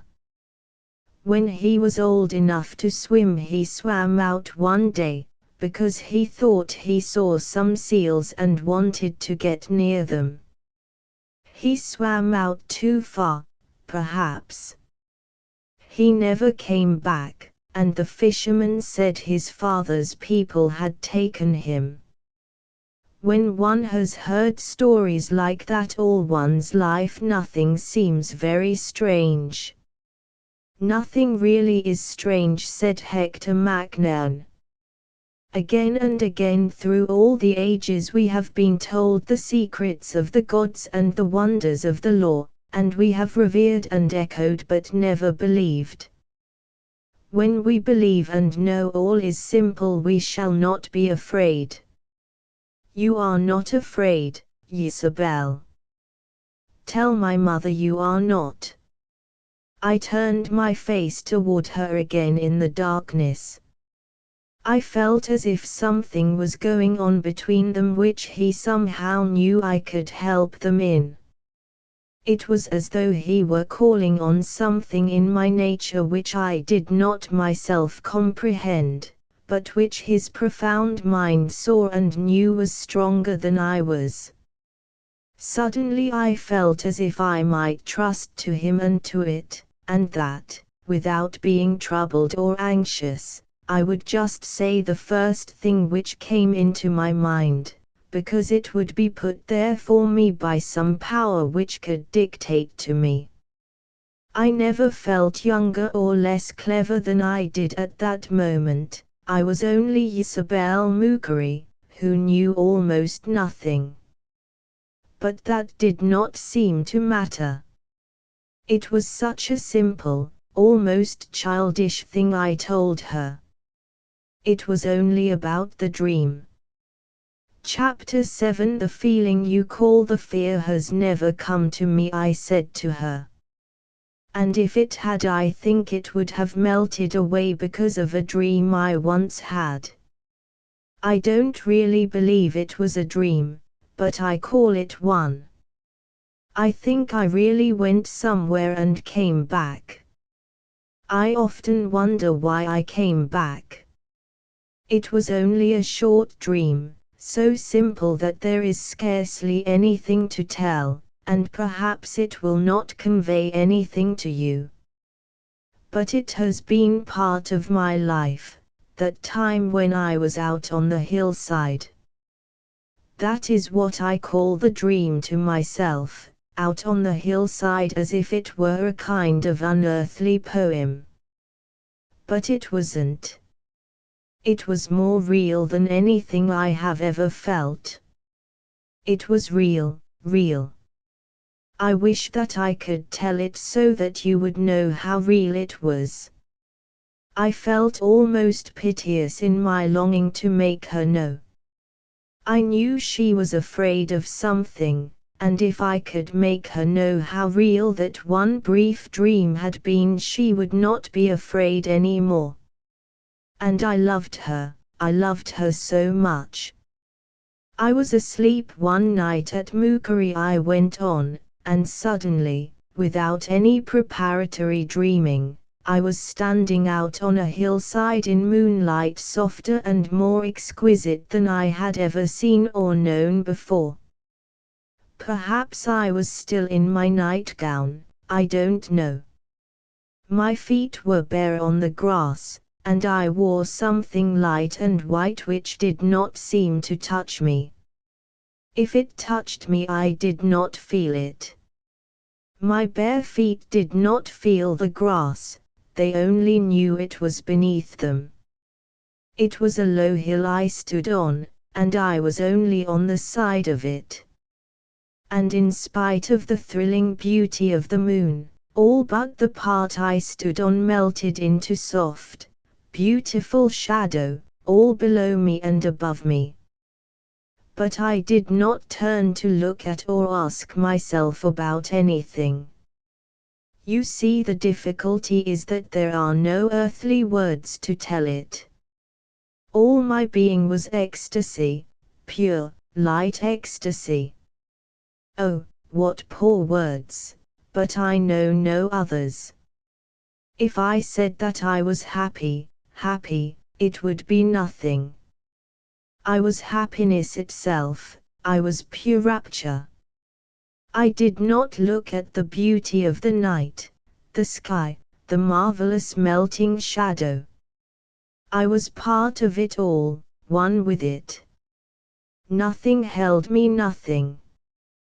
The beauty of the night, the light, the air were what I was, and I was only thrilling ecstasy and wonder at the rapture of it. I stopped and covered my face with my hands, and tears wet my fingers. Oh, I cannot make it real. I was only there such a short time.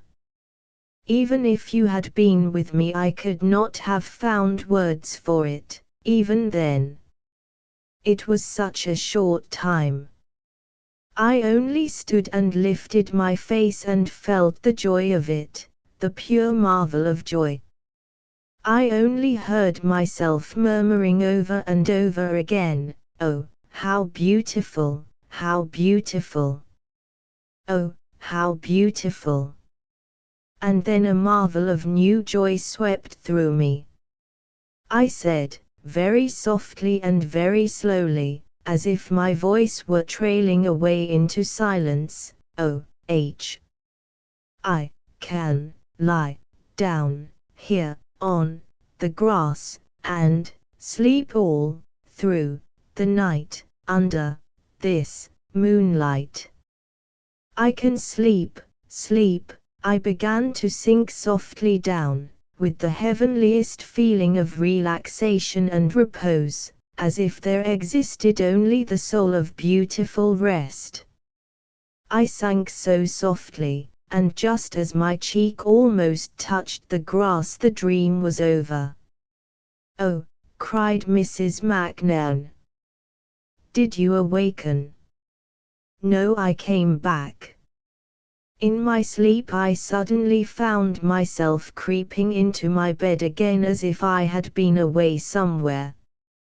I was wondering why I was there, how I had left the hillside, when I had left it. That part was a dream, but the other was not. I was allowed to go somewhere, outside, and come back. I caught at her hand in the dark. "The words are all wrong," I said. "It is because we have no words to describe that." "But have I made you feel it at all?" "Oh, Mrs. McNairn, have I been able to make you know that it was not a dream? She lifted my hand and pressed it passionately against her cheek, and her cheek, too, was wet, wet. No, it was not a dream, she said. You came back. Thank God you came back, just to tell us that those who do not come back stand awakened in that ecstasy, in that ecstasy. And the fear is nothing. It is only the dream. The awakening is out on the hillside, out on the hillside. Listen. She started as she said it. Listen. The nightingale is beginning again. He sent forth in the dark a fountain, a rising, aspiring fountain, of golden notes which seemed to reach heaven itself. The night was made radiant by them. He flung them upward like a shower of stars into the sky. We sat and listened, almost holding our breath. Oh! The nightingale! The nightingale! He knows, Hector McNairn's low voice said, that it was not a dream. When there was silence again, I heard him leave his chair very quietly. Good night, he said, and went away. I felt somehow that he had left us together for a purpose, but, oh, I did not even remotely dream what the purpose was. But soon she told me, almost in a whisper. We love you very much, Isabel, she said. You know that. I love you both, with all my heart, I answered. Indeed I love you. We two have been more to each other than mere mother and son. We have been sufficient for each other. But he began to love you that first day when he watched you in the railway carriage. He says it was the far look in your eyes which drew him. I began to love him, too, I said. And I was not at all ashamed or shy in saying it. We three might have spent our lives together, she went on. It would have been a perfect thing. But, she stood up as if she could not remain seated. Involuntarily I stood up with her. She was trembling, and she caught and held me in her arms. He cannot stay, Isabel, she ended.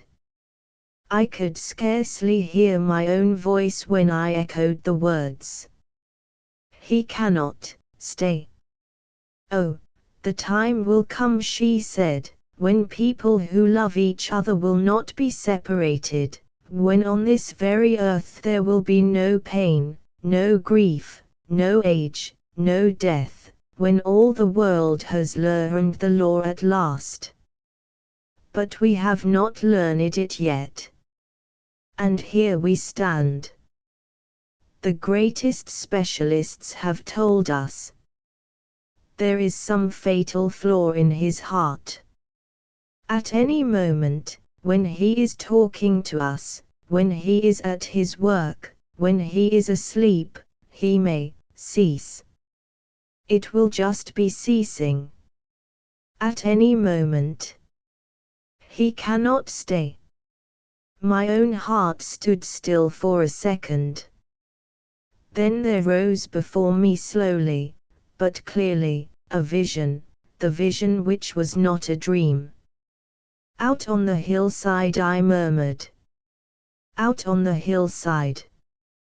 I clung to her with both arms and held her tight. I understood now why they had talked about the fear.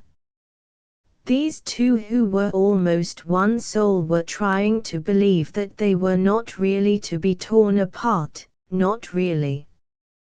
They were trying to heap up for themselves proof that they might still be near each other. And, above all, his effort was to save her from the worst woe. And I understood, too, why something wiser and stronger than myself had led me to tell the dream, which was not a dream at all. But it was as she said, the world had not learned the secret yet. And there we stood. We did not cry or talk, but we clung to each other, we clung. That is all human creatures can do until the secret is known. And as we clung, the nightingale broke out again. "O nightingale! O nightingale!" she said in her low wonder of a voice. "What are you trying to tell us?" Chapter 8. What I feel sure I know by this time is that all the things we think happen by chance and accident are only part of the weaving of the scheme of life. When you begin to suspect this and to watch closely, you also begin to see how trifles connect themselves with one another, and seem in the end to have led to a reason and a meaning, though we may not be clever enough to see it clearly. Nothing is an accident. We make everything happen ourselves, the wrong things because we do not know or care whether we are wrong or right, the right ones because we unconsciously or consciously choose the right even in the midst of our ignorance. I dare say it sounds audacious for an ordinary girl to say such things in an ordinary way, but perhaps I have said them in spite of myself, because it is not a bad thing that they should be said by an everyday sort of person in simple words which other everyday people can understand. I am only expressing what has gradually grown into belief in my mind through reading with Angus ancient books and modern ones, books about faiths and religions, books about philosophies and magics, books about what the world calls marvels, but which are not marvels at all, but only workings of the law most people have not yet reasoned about or even accepted. Angus had read and studied them all his life before he began to read them with me, and we talked them over together sitting by the fire in the library, fascinated and staring at each other, I in one high-backed chair and he in another on the opposite side of the hearth. Angus is wonderful, wonderful. He knows there is no such thing as chance. He knows that we ourselves are the working of the law, and that we ourselves could work what now are stupidly called miracles if we could only remember always what the law is.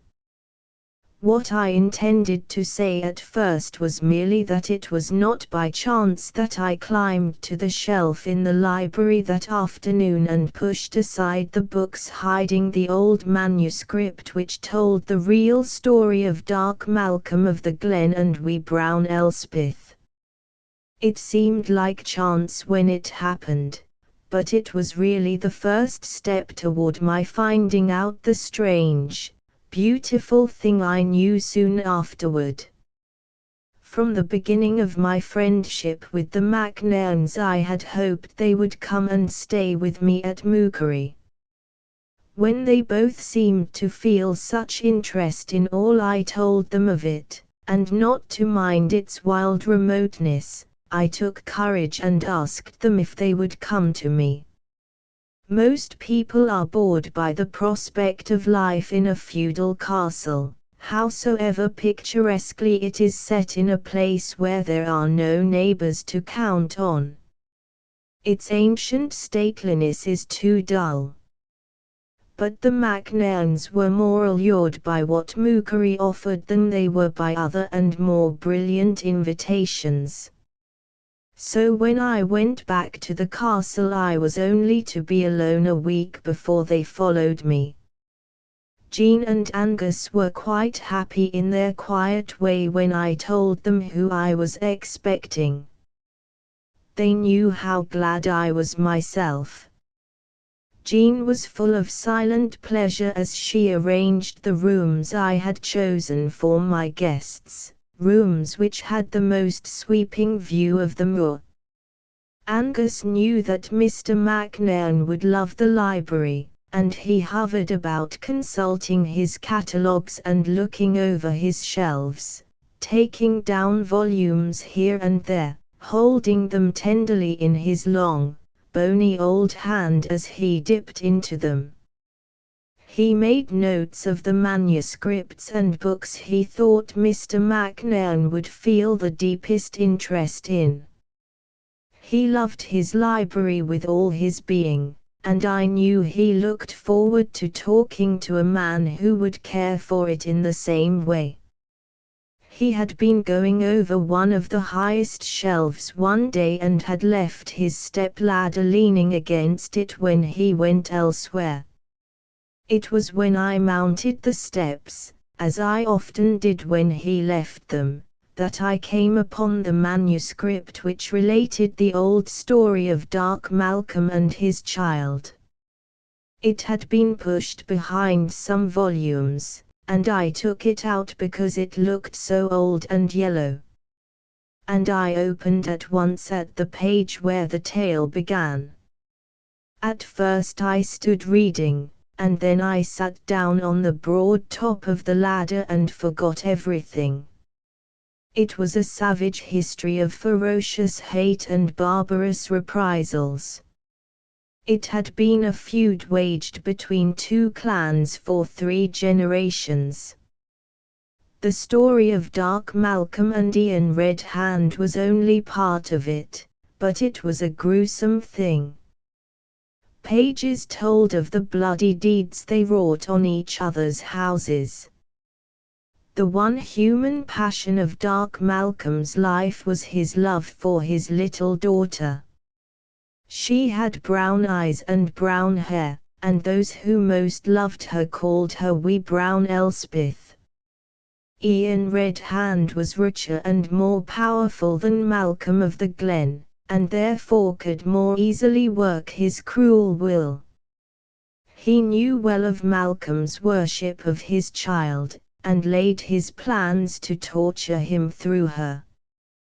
Dark Malcolm, coming back to his rude, small castle one night after a raid in which he had lost followers and weapons and strength, found that wee brown Elspeth had been carried away, and unspeakable taunts and threats left behind by Ian and his men. With unbound wounds, broken dirks and hacked swords, Dark Malcolm and the remnant of his troop of fighting clansmen rushed forth into the night. "Neither men nor weapons have we to win her back," screamed Dark Malcolm, raving mad, "but we may die fighting to get near enough to her to drive dirk into her little breast and save her from worse." They were a band of madmen in their black despair. How they tore through the black night, what unguarded weak spot they found in Ian's castle walls, how they fought their way through it, leaving their dead bodies in the path, none really ever knew. By what strange chance Dark Malcolm came upon wee brown Elspeth, craftily set to playing hide-and-seek with a child of Ian's so that she might not cry out and betray her presence, how, already wounded to his death, he caught at and drove his dirk into her child heart, the story only offers guesses at. But kill and save her he did, falling dead with her body held against his breast, her brown hair streaming over it. Not one living man went back to the small, rude castle on the glen, not one. I sat and read until the room grew dark. When I stopped I found that Angus MacAir was standing in the dimness at the foot of the ladder. He looked up at me and I down at him. For a few moments we were both quite still. "It is the tale of Ian Red Hand and Dark Malcolm you are reading," he said, at last. "And wee brown Elspeth, who was fought for and killed," I added, slowly. Angus nodded his head with a sad face. "It was the only way for a father," he said. "A hound of hell was Ian." Such men were savage beasts in those days, not human. I touched the manuscript with my hand questioningly. "Did this fall at the back there by accident?" I asked, "or did you hide it?" "I did," he answered. "It was no tale for a young thing to read. I have hidden many from you.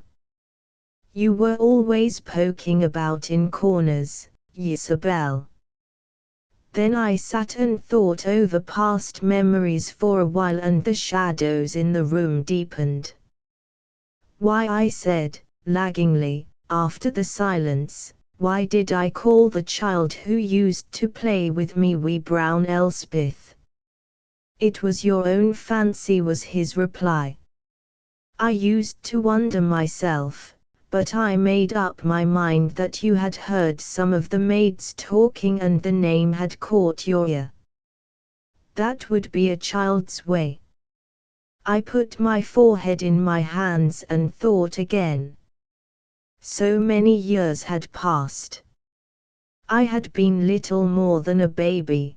The whole thing seemed like a half-forgotten dream when I tried to recall it, but I seemed to dimly remember strange things. "Who were the wild men who brought her to me first, that day on the moor?" I said. "I do remember they had pale, savage, exultant faces. And torn, stained clothes. And broken dirks and swords. But they were glad of something." "Who were they?" "I did not see them. The mist was too thick," he answered. "They were some wild hunters, perhaps. It gives me such a strange feeling to try to remember, Angus," I said, lifting my forehead from my hands. "Don't try," he said. "Give me the manuscript and get down from the step-ladder.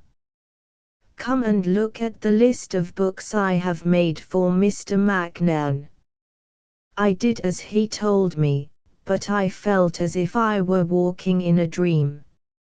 My mind seemed to have left my body and gone back to the day when I sat a little child on the moor and heard the dull sound of horses' feet and the jingling metal and the creak of leather coming nearer in the thick mist.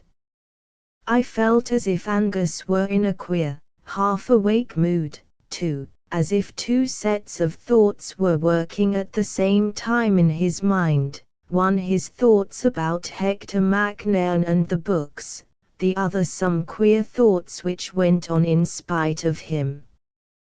When I was going to leave the library and go upstairs to dress for dinner, he said a strange thing to me, and he said it slowly and in a heavy voice.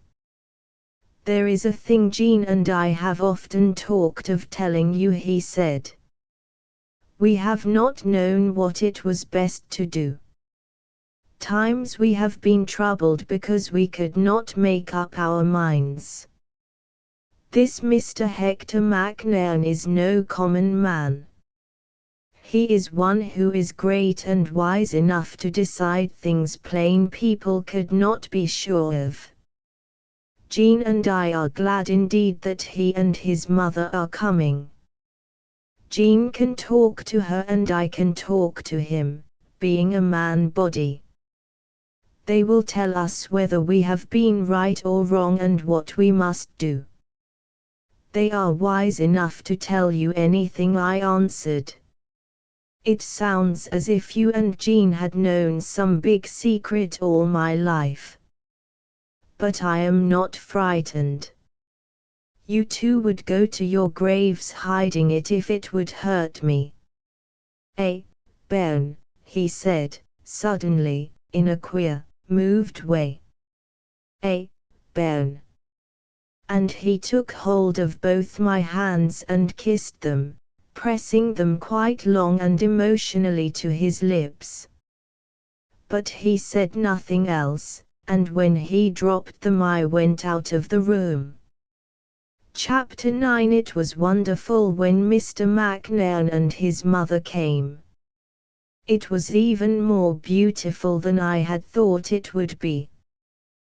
They arrived late in the afternoon, and when I took them out upon the terrace the sun was reddening the moor, and even the rough, grey towers of the castle were stained rose-colour. There was that lovely evening sound of birds twittering before they went to sleep in the ivy. The glimpses of gardens below seemed like glimpses of rich tapestries set with jewels. And there was such stillness. When we drew our 3 chairs in a little group together and looked out on it all, I felt as if we were almost in heaven. Yes, yes, Hector said, looking slowly round, it is all here. Yes, his mother added, in her lovely, lovely voice. It is what made you Isabel. It was so angelic of them to feel it all in that deep, quiet way, and to think that it was part of me and I a part of it. The climbing moon was trembling with beauty. Tender evening airs quivered in the heather and fern, and the late birds called like spirits. Ever since the night when Mrs. McNairn had held me in her arms under the apple tree while the nightingale sang, I had felt toward her son as if he were an archangel walking on the earth. Perhaps my thoughts were exaggerated, but it seemed so marvelous that he should be moving among us, doing his work, seeing and talking to his friends, and yet that he should know that at any moment the great change might come and he might awaken somewhere else, in quite another place. If he had been like other men and I had been like other girls, I suppose that after that night when I heard the truth I should have been plunged into the darkest woe and have almost sobbed myself to death. Why did I not?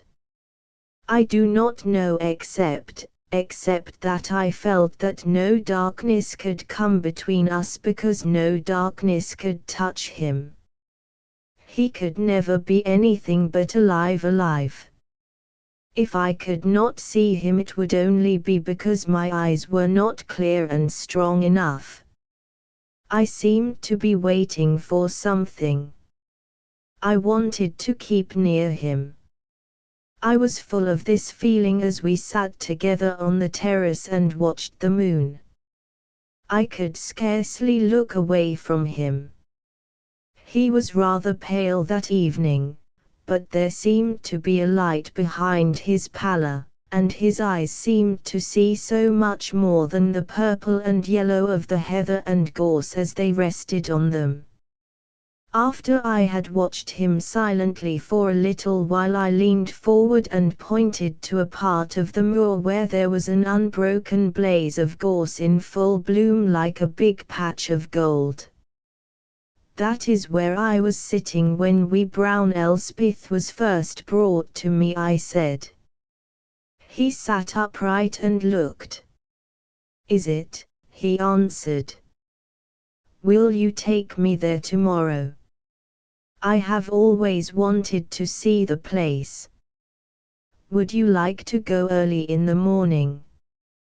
The mist is more likely to be there then, as it was that day. It is so mysterious and beautiful. Would you like to do that? I asked him. Better than anything else, he said. Yes, let us go in the morning. "Wee brown Elspeth seems very near me this evening," I said. "I feel as if," I broke off and began again. "I have a puzzled feeling about her. This afternoon I found some manuscript pushed behind a book on a high shelf in the library. Angus said he had hidden it there because it was a savage story he did not wish me to read. It was the history of the feud between Ian Red Hand and Dark Malcolm of the Glen. Dark Malcolm's child was called Wee Brown Elspeth hundreds of years ago, 500, I think. It makes me feel so bewildered when I remember the one I played with. It was a bloody story," he said. "I heard it only a few days before we met at Sir Ian's house in London. That made me recall something." "Was that why you started when I told you about Elspeth?" I asked. "Yes." "Perhaps the one you played with was a little descendant who had inherited her name," he answered, a trifle hurriedly. I confess I was startled for a moment. I put my hand up to my forehead and rubbed it unconsciously. I could not help seeing a woesome picture. Poor little soul, with the blood pouring from her heart and her brown hair spread over her dead father's breast. I stopped, because a faint memory came back to me. "Mine," I stammered, "mine, how strange, had a great stain on the embroideries of her dress." She looked at it, and looked. She looked as if she didn't like it, as if she didn't understand how it came there. She covered it with ferns and bluebells. I felt as if I were being drawn away into a dream. I made a sudden effort to come back. I ceased rubbing my forehead and dropped my hand, sitting upright. "I must ask Angus and Jean to tell me about her," I said. Of course, they must have known. I wonder why I never thought of asking questions before. It was a strange look I met when I involuntarily turned toward him, such an absorbed, strange, tender look. I knew he sat quite late in the library that night, talking to Angus after his mother and I went to our rooms. Just as I was falling asleep, I remember there floated through my mind a vague recollection of what Angus had said to me of asking his advice about something, and I wondered if he would reach the subject in their talk, or if they would spend all their time in poring over manuscripts and books together. The moor wore its most mysterious look when I got up in the early morning.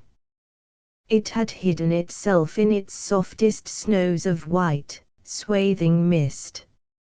Only here and there dark fir trees showed themselves above it, and now and then the whiteness thinned or broke and drifted. It was as I had wanted him to see it, just as I had wanted to walk through it with him. We had met in the hall as we had planned, and, wrapped in our plaids because the early morning air was cold, we tramped away together. No one but myself could ever realize what it was like. I had never known that there could be such a feeling of companionship in the world. It would not have been necessary for us to talk at all if we had felt silent. We should have been saying things to each other without words. But we did talk as we walked, in quiet voices which seemed made quieter by the mist, and of quiet things which such voices seemed to belong to. We crossed the park to a stile in a hedge where a path led at once onto the moor. Part of the park itself had once been moorland, and was dark with slender firs and thick grown with heather and broom. On the moor the mist grew thicker, and if I had not so well known the path we might have lost ourselves in it. Also I knew by heart certain little streams that rushed and made guiding sounds which were sometimes loud whispers and sometimes singing babbles. The damp, sweet scent of fern and heather was in our nostrils. As we climbed we breathed its freshness. There is a sort of unearthly loveliness in it all, Hector McNairn said to me. His voice was rather like his mother's. It always seemed to say so much more than his words. We might be ghosts, I answered. We might be some of those the mist hides because they like to be hidden. You would not be afraid if you met one of them, he said. No, I think I am sure of that. I should feel that it was only like myself, and, if I could hear, might tell me things I want to know. What do you want to know? He asked me, very low. You. Only what everybody wants to know, that it is really awakening free, ready for wonderful new things, finding oneself in the midst of wonders. I don't mean angels with harps and crowns, but beauty such as we see now, only seeing it without burdens of fears before and behind us. And knowing there is no reason to be afraid. We have all been so afraid. We don't know how afraid we have been, of everything. I stopped among the heather and threw my arms out wide. I drew in a great, joyous morning breath. Free like that. It is the freeness, the light, splendid freeness, I think of most. The freeness, he repeated. Yes, the freeness. As for beauty, I almost whispered, in a sort of reverence for visions I remembered.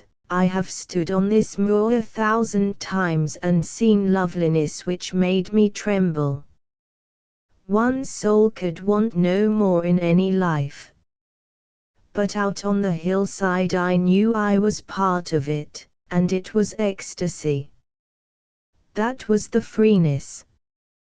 Yes, it was the freeness, he answered.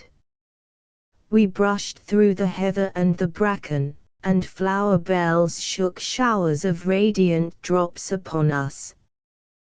The mist wavered and sometimes lifted before us, and opened up mystic vistas to veil them again a few minutes later. The sun tried to break through, and sometimes we walked in a golden haze. We fell into silence. Now and then I glanced sidewise at my companion as we made our soundless way over the thick moss. He looked so strong and beautiful. His tall body was so fine, his shoulders so broad and splendid. How could it be? How could it be? As he tramped beside me he was thinking deeply, and he knew he need not talk to me. That made me glad, that he should know me so well and feel me so near. That was what he felt when he was with his mother, that she understood and that at times neither of them needed words. Until we had reached the patch of gorse where we intended to end our walk we did not speak at all. He was thinking of things which led him far. I knew that, though I did not know what they were. When we reached the golden blaze we had seen the evening before, it was a flame of gold again, because, it was only for a few moments, the mist had blown apart and the sun was shining on it. As we stood in the midst of it together, oh! How strange and beautiful it was. Mr. McNairn came back. That was what it seemed to me, that he came back. He stood quite still a moment and looked about him, and then he stretched out his arms as I had stretched out mine. But he did it slowly, and a light came into his face. If, after it was over, a man awakened as you said and found himself, the self he knew, but light, free, splendid, remembering all the ages of dark, unknowing dread, of horror of some black, aimless plunge, and suddenly seeing all the childish uselessness of it, how he would stand and smile. How he would stand and smile. Never had I understood anything more clearly than I understood then. Yes, yes. That would be it. Remembering all the waste of fear, how he would stand and smile. He was smiling himself, the golden gauze about him already losing its flame in the light, returning mist wraiths closing again over it, when I heard a sound far away and high up the moor. It sounded like the playing of a piper. He did not seem to notice it. "We shall be shut in again," he said. How mysterious it is, this opening and closing. I like it more than anything else. Let us sit down, Isabel. He spread the plaid we had brought to sit on, and laid on it the little strapped basket Jean had made ready for us. He shook the mist drops from our own plaids, and as I was about to sit down I stopped a moment to listen. "That is a tune I never heard on the pipes before," I said. "What is a piper doing out on the moor so early?" He listened also. "It must be far away." "I don't hear it," he said. "Perhaps it is a bird whistling." "It is far away," I answered, "but it is not a bird. It's the pipes, and playing such a strange tune." There. It has stopped. But it was not silent long. I heard the tune begin again much nearer, and the piper was plainly coming toward us. I turned my head. The mist was clearing, and floated about like a thin veil through which one could see objects. At a short distance above us on the moor I saw something moving. It was a man who was playing the pipes. It was the piper, and almost at once I knew him, because it was actually my own Fergus, stepping proudly through the heather with his step like a stag on the hills. His head was held high, and his face had a sort of elated delight in it, as if he were enjoying himself and the morning and the music in a new way. I was so surprised that I rose to my feet and called to him. "Fergus!" I cried. "What?" I knew he heard me, because he turned and looked at me with the most extraordinary smile. He was usually a rather grave-faced man, but this smile had a kind of startling triumph in it. He certainly heard me, for he whipped off his bonnet in a salute which was as triumphant as the smile. But he did not answer, and actually passed in and out of sight in the mist. When I rose, Mr. McNairn had risen, too. When I turned to speak in my surprise, he had fixed on me his watchful look. "Imagine its being Fergus at this hour!" I exclaimed. "And why did he pass by in such a hurry without answering? He must have been to a wedding and have been up all night." He looked, I stopped a second and laughed. How did he look? Mr. McNairn asked. Pale. That won't do, though he certainly didn't look ill. I laughed again. I'm laughing because he looked almost like one of the white people. Are you sure it was Fergus? He said. Quite sure. No one else is the least like Fergus. Didn't you see him yourself? I don't know him as well as you do, and there was the mist was his answer. But he certainly was not one of the white people when I saw him last night. I wondered why he looked as he did when he took my hand and drew me down to my place on the plaid again. He did not let it go when he sat down by my side. He held it in his own large, handsome one, looking down on it a moment or so, and then he bent his head and kissed it long and slowly 2 or 3 times. Dear little Isabel, he said. Beloved, strange little Isabel. Am I strange? I said, softly. Yes, thank God, he answered. I had known that some day when we were at Mookery together he would tell me what his mother had told me, about what we 3 might have been to one another. I trembled with happiness at the thought of hearing him say it himself.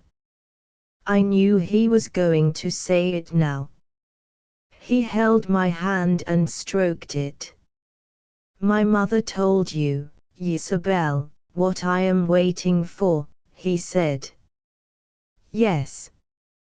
Do you know I love you, he said, very low. Yes. I love you, too. My whole life would have been heaven if we could always have been together, was my answer. He drew me up into his arms so that my cheek lay against his breast as I went on, holding fast to the rough tweed of his jacket and whispering, I should have belonged to you too, heart and body and soul. I should never have been lonely again. I should have known nothing, whatsoever happened, but tender joy. Whatsoever happened, he murmured. Whatsoever happens now, Isabel, know nothing but tender joy. I think you can. Out on the hillside. Let us remember. Yes, yes, I said, out on the hillside. And our 2 faces, damp with the sweet mist, were pressed together. Chapter X. The mist had floated away, and the moor was drenched with golden sunshine when we went back to the castle. As we entered the hall I heard the sound of a dog howling, and spoke of it to one of the men servants who had opened the door. That sounds like Gellert. Is he shut up somewhere? Gellert was a beautiful sheepdog who belonged to Fergus and was his heart's friend. I allowed him to be kept in the courtyard. The man hesitated before he answered me, with a curiously grave face. It is Gellert, miss. He is howling for his master. We were obliged to shut him in the stables. But Fergus ought to have reached here by this time, I was beginning. I was stopped because I found Angus McCarrere almost at my elbow. He had that moment come out of the library. He put his hand on my arm. Will ye come with me, he said, and led me back to the room he had just left. He kept his hand on my arm when we all stood together inside, Hector and I looking at him in wondering question. He was going to tell me something, we both saw that. It is a sad thing you have to hear, he said. He was a fine man, Fergus, and a most faithful servant. He went to see his mother last night and came back late across the moor. There was a heavy mist, and he must have lost his way. A shepherd found his body in a tarn at daybreak. They took him back to his father's home. I looked at Hector MacNairn and again at Angus. But it couldn't be Fergus, I cried. I saw him an hour ago. He passed us playing on his pipes. He was playing a new tune I had never heard before, a wonderful, joyous thing. I both heard and saw him. Angus stood still and watched me. They both stood still and watched me, and even in my excitement I saw that each of them looked a little pale. You said you did not hear him at first, but you surely saw him when he passed so near, I protested. I called to him, and he took off his bonnet, though he did not stop. He was going so quickly that perhaps he did not hear me call his name. What strange thing in Hector's look checked me. Who knows? You did see him, didn't you? I asked of him. Then he and Angus exchanged glances, as if asking each other to decide some grave thing. It was Hector MacNairn who decided it. No, he answered, very quietly, I neither saw nor heard him, even when he passed. But you did. I did, quite plainly, I went on, more and more bewildered by the way in which they kept a sort of tender, odd gaze fixed on me. You remember I even noticed that he looked pale. I laughed, you know, when I said he looked almost like one of the white people. Just then my breath caught itself and I stopped. I began to remember things, hundreds of things. Angus spoke to me again as quietly as Hector had spoken. Neither Jean nor I ever saw wee brown Elspeth, he said, neither Jean nor I. But you did. You have always seen what the rest of us did not see, my bairn, always. I stammered out a few words, half in a whisper. I have always seen what you others could not see. What have I seen? But I was not frightened. I suppose I could never tell anyone what strange, wide, bright places seemed suddenly to open and shine before me. Not places to shrink back from, oh no. No. One could be sure, then, sure. Fergus had lifted his bonnet with that extraordinary triumph in his look, even Fergus, who had been rather dour. You called them the white people, Hector MacNairn said. Angus and Jean had known all my life. A very old shepherd who had looked in my face when I was a baby had said I had the eyes which saw. It was only the saying of an old Highlander, and might not have been remembered. Later the two began to believe I had a sight they had not. The night before wee brown Elspeth had been brought to me, Angus had read for the first time the story of Dark Malcolm, and as they sat near me on the moor they had been talking about it. That was why he forgot himself when I came to ask them where the child had gone, and told him of the big, dark man with the scar on his forehead. After that they were sure. They had always hidden their knowledge from me because they were afraid it might frighten me to be told. I had not been a strong child. They kept the secret from my relatives because they knew they would dislike to hear it and would not believe, and also would dislike me as a queer, abnormal creature. Angus had fears of what they might do with doctors and severe efforts to obliterate from my mind my nonsense, as they would have been sure to call it. The two wise souls had shielded me on every side. It was better that you should go on thinking it only a simple, natural thing, Angus said. And as to natural, what is natural and what is not? Man has not learned all the laws of nature yet. Nature's a grand, rich, endless thing, always unrolling her scroll with writings that seem new on it. They're not new. They were always written there. But they were not unrolled. Never a law broken, never a new law, only laws read with stronger eyes.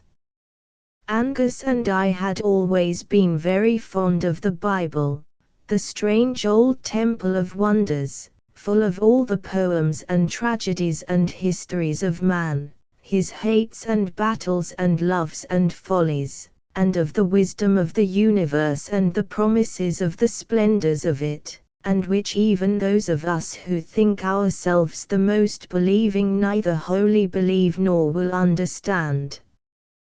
We had pored over and talked of it. We had never thought of it as only a pious thing to do. The book was to us one of the mystic, or inspiring, prophetic marvels of the world. That was what made me say, half whispering, I have wondered and wondered what it meant, that verse in Isaiah, "Behold, the former things are come to pass, and new things do I declare, before they spring forth I tell you of them." Perhaps it means only the unrolling of the scroll. "I," said Angus, "it is full of such deep sayings, and none of us will listen to them.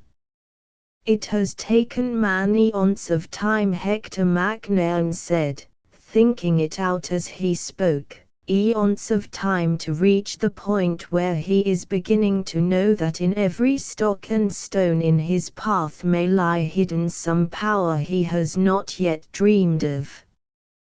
He has learned that lightning may be commanded, distance conquered, motion chained and utilized, but he, the one conscious force, has never yet begun to suspect that of all others he may be the one as yet the least explored.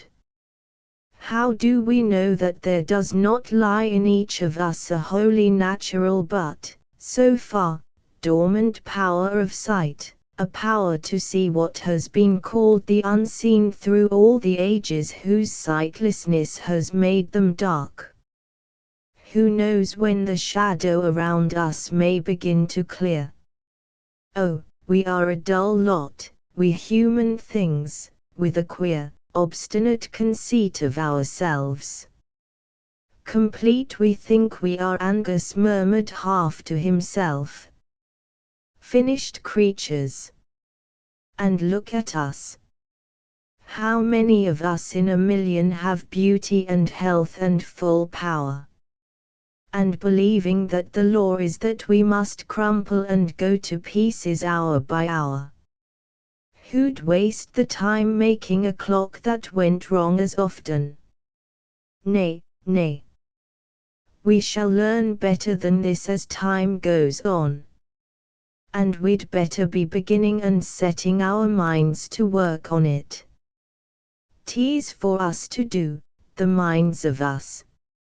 And what's the mind of us but the mind that made us? Simple and straight enough it is when once you begin to think it out. The spirit of you sees clearer than we do, that's all he said to me. When your mother brought you into the world she was listening to one outside calling to her, and it opened the way for you. At night Hector Macnairn and his mother and I sat on the terrace under stars which seemed listening things, and we three drew nearer to one another, and nearer and nearer. When the poor mother stumbled into the train that day was one of the things Hector told me. I was thinking of the fear and of my own mother. You looked so slight and small as you sat in your corner that I thought at first you were almost a child. Then a far look in your eyes made me begin to watch you. You were so sorry for the poor woman that you could not look away from her, and something in your face touched and puzzled me. You leaned forward suddenly and put out your hand protectingly as she stepped down onto the platform. That night when you spoke quite naturally of the child, never doubting that I had seen it, I suddenly began to suspect. Because of the fear, he hesitated. I had been reading and thinking many things new to me. I did not know what I believed. But you spoke so simply, and I knew you were speaking the truth. Then you spoke just as naturally of wee brown Elspeth. That startled me because not long before I had been told the tale in the Highlands by a fine old storyteller who is the head of his clan. I saw you had never heard the story before. And yet you were telling me that you had played with the child. He came home and told me about you, Mrs. Macnairn said. His fear of the fear was more for me than for himself. He knew that if he brought you to me, you who are more complete than we are, clearer-eyed and nearer, I should begin to feel that he was not going out. I should begin to feel a reality and nearness myself. Ah, Isabel! How we have clung to you and loved you. And then that wonderful afternoon. I saw no girl with her hand through Mr. Le Breton's arm, Hector saw none. But you saw her. She was there. Yes, she was there, I answered. She was there, smiling up at him. I wish he could have known. What does it matter if this seems a strange story? To some it will mean something, to some it will mean nothing. To those it has a meaning, for it will open wide windows into the light and lift heavy loads. That would be quite enough, even if the rest thought it only the weird fancy of a queer girl who had lived alone and given rein to her silliest imaginings. I wanted to tell it, howsoever poorly and ineffectively it was done. Since I knew I have dropped the load of ages, the black burden. Out on the hillside my feet did not even feel the grass, and yet I was standing, not floating. I had no wings or crown. I was only Isabel out on the hillside, free. This is the way it all ended. For 3 weeks that were like heaven we three lived together at Mookery. We saw every beauty and shared every joy of sun and dew and love and tender understanding. After one lovely day we had spent on the moor in a quiet dream of joy almost strange in its perfectness, we came back to the castle, and, because the sunset was of such unearthly radiance and changing wonder, we sat on the terrace until the last soft touch of gold had died out and left the pure, still, clear, long summer twilight. When Mrs. Macnairn and I went in to dress for dinner, Hector lingered a little behind us because the silent beauty held him. I came down before his mother did, and I went out upon the terrace again because I saw he was still sitting there. I went to the stone balustrade very quietly and leaned against it as I turned to look at him and speak.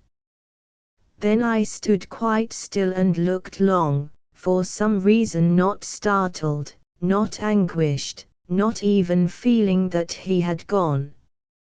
He was more beautiful than any human creature I had ever seen before. But it had happened as they said it would. He had not ceased, but something else had. Something had ceased. It was the next evening before I came out on the terrace again. The day had been more exquisite and the sunset more wonderful than before. Mrs. McNairn was sitting by her son's side in the bedroom whose windows looked over the moor. I am not going to say one word of what had come between the two sunsets. Mrs. McNairn and I had clung, and clung. We had promised never to part from each other. I did not quite know why I went out on the terrace. Perhaps it was because I had always loved to sit or stand there. This evening I stood and leaned upon the balustrade, looking out far, far, far over the moor. I stood and gazed and gazed. I was thinking about the secret and the hillside. I was very quiet, as quiet as the twilight's self. And there came back to me the memory of what Hector had said as we stood on the golden patch of gorse when the mist had for a moment or so blown aside, what he had said of man's awakening, and, remembering all the ages of childish, useless dread, how he would stand. I did not turn suddenly, but slowly. I was not startled in the faintest degree. He stood there close to me as he had so often stood. And he stood, and smiled. I have seen him many times since. I shall see him many times again. And when I see him he always stands, and smiles. Asterisk asterisk asterisk end of the Project Gutenberg ebook The White People asterisk asterisk asterisk updated editions will replace the previous one, the old editions will be renamed. Creating the works from print editions not protected by U.S. copyright law means that no one owns a United States copyright in these works, so the Foundation, and you, can copy and distribute it in the United States without permission and without paying copyright royalties. Special rules, set forth in the general terms of use part of this license, apply to copying and distributing Project Gutenberg trademark symbol electronic works to protect the Project Gutenberg trademark symbol concept and trademark. Project Gutenberg is a registered trademark, and may not be used if you charge for an ebook, except by following the terms of the trademark license, including paying royalties for use of the Project Gutenberg trademark. If you do not charge anything for copies of this ebook, complying with the trademark license is very easy. You may use this ebook for nearly any purpose such as creation of derivative works, reports, performances and research. Project Gutenberg ebooks may be modified and printed and given away. You may do practically anything in the United States with ebooks not protected by U.S. copyright law. Redistribution is subject to the trademark license, especially commercial redistribution. Start, Full license. The full Project Gutenberg license. Please read this before you distribute or use this work to protect the Project Gutenberg trademark symbol mission of promoting the free distribution of electronic works. By using or distributing this work, or any other work associated in any way with the phrase Project Gutenberg, you agree to comply with all the terms of the full Project Gutenberg trademark symbol license available with this file or online at www.gutenberg.org/license. Section 1. General Terms of Use and Redistributing Project Gutenberg Trademark Symbol Electronic Works 1.0. By reading or using any part of this Project Gutenberg trademark symbol electronic work, you indicate that you have read, understand, agree to and accept all the terms of this license and intellectual property, trademark/copyright, agreement. If you do not agree to abide by all the terms of this agreement, you must cease using and return or destroy all copies of Project Gutenberg trademark symbol electronic works in your possession.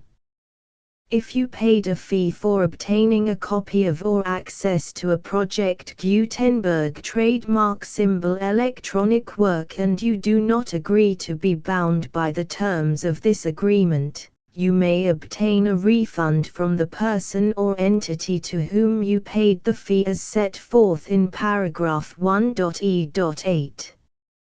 1.b Project Gutenberg is a registered trademark. It may only be used on or associated in any way with an electronic work by people who agree to be bound by the terms of this agreement. There are a few things that you can do with most Project Gutenberg trademark symbol electronic works even without complying with the full terms of this agreement. See paragraph 1.c below. There are a lot of things you can do with Project Gutenberg trademark symbol electronic works if you follow the terms of this agreement and help preserve free future access to Project Gutenberg trademark symbol electronic works. See paragraph 1.e below. 1.c. The Project Gutenberg Literary Archive Foundation, the Foundation or PGLAF, owns a compilation copyright in the collection of Project Gutenberg trademark symbol electronic works. Nearly all the individual works in the collection are in the public domain in the United States. If an individual work is unprotected by copyright law in the United States and you are located in the United States, we do not claim a right to prevent you from copying, distributing, performing, displaying or creating derivative works based on the work as long as all references to Project Gutenberg are removed. Of course, we hope that you will support the Project Gutenberg trademark symbol mission of promoting free access to electronic works by freely sharing Project Gutenberg trademark symbol works in compliance with the terms of this agreement for keeping the Project Gutenberg trademark symbol name associated with the work. You can easily comply with the terms of this agreement by keeping this work in the same format with its attached full Project Gutenberg trademark symbol license when you share it without charge with others. 1.d. The copyright laws of the place where you are located also govern what you can do with this work. Copyright laws in most countries are in a constant state of change. If you are outside the United States, Check the laws of your country in addition to the terms of this agreement before downloading, copying, displaying, performing, distributing or creating derivative works based on this work or any other Project Gutenberg trademark symbol work. The Foundation makes no representations concerning the copyright status of any work in any country other than the United States. 1.e Unless you have removed all references to Project Gutenberg. 1.e.1. The following sentence, with active links to, or other immediate access to, the full Project Gutenberg trademark symbol license must appear prominently whenever any copy of a Project Gutenberg trademark symbol work, any work on which the phrase Project Gutenberg appears, or with which the phrase Project Gutenberg is associated, is accessed, displayed, performed, viewed, copied or distributed. This ebook is for the use of anyone anywhere in the United States and most other parts of the world at no cost and with almost no restrictions whatsoever. You may copy it, give it away or reuse it under the terms of the Project Gutenberg license included with this ebook or online at www.gutenberg.org. If you are not located in the United States, you will have to check the laws of the country where you are located before using this ebook. 1.e.2.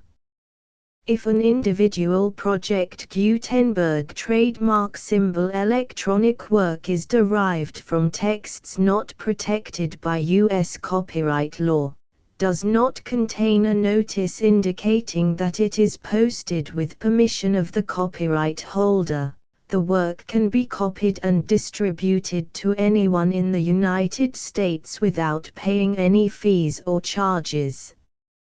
If you are redistributing or providing access to a work with the phrase Project Gutenberg associated with or appearing on the work, you must comply either with the requirements of paragraphs 1.e.1 through 1.e.7 or obtain permission for the use of the work and the Project Gutenberg trademark symbol trademark as set forth in paragraphs 1.e.8 or 1.e.9.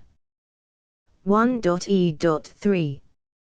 If an individual Project Gutenberg trademark symbol electronic work is posted with the permission of the copyright holder, your use and distribution must comply with both paragraphs 1.e.1 through 1.e.7 and any additional terms imposed by the copyright holder.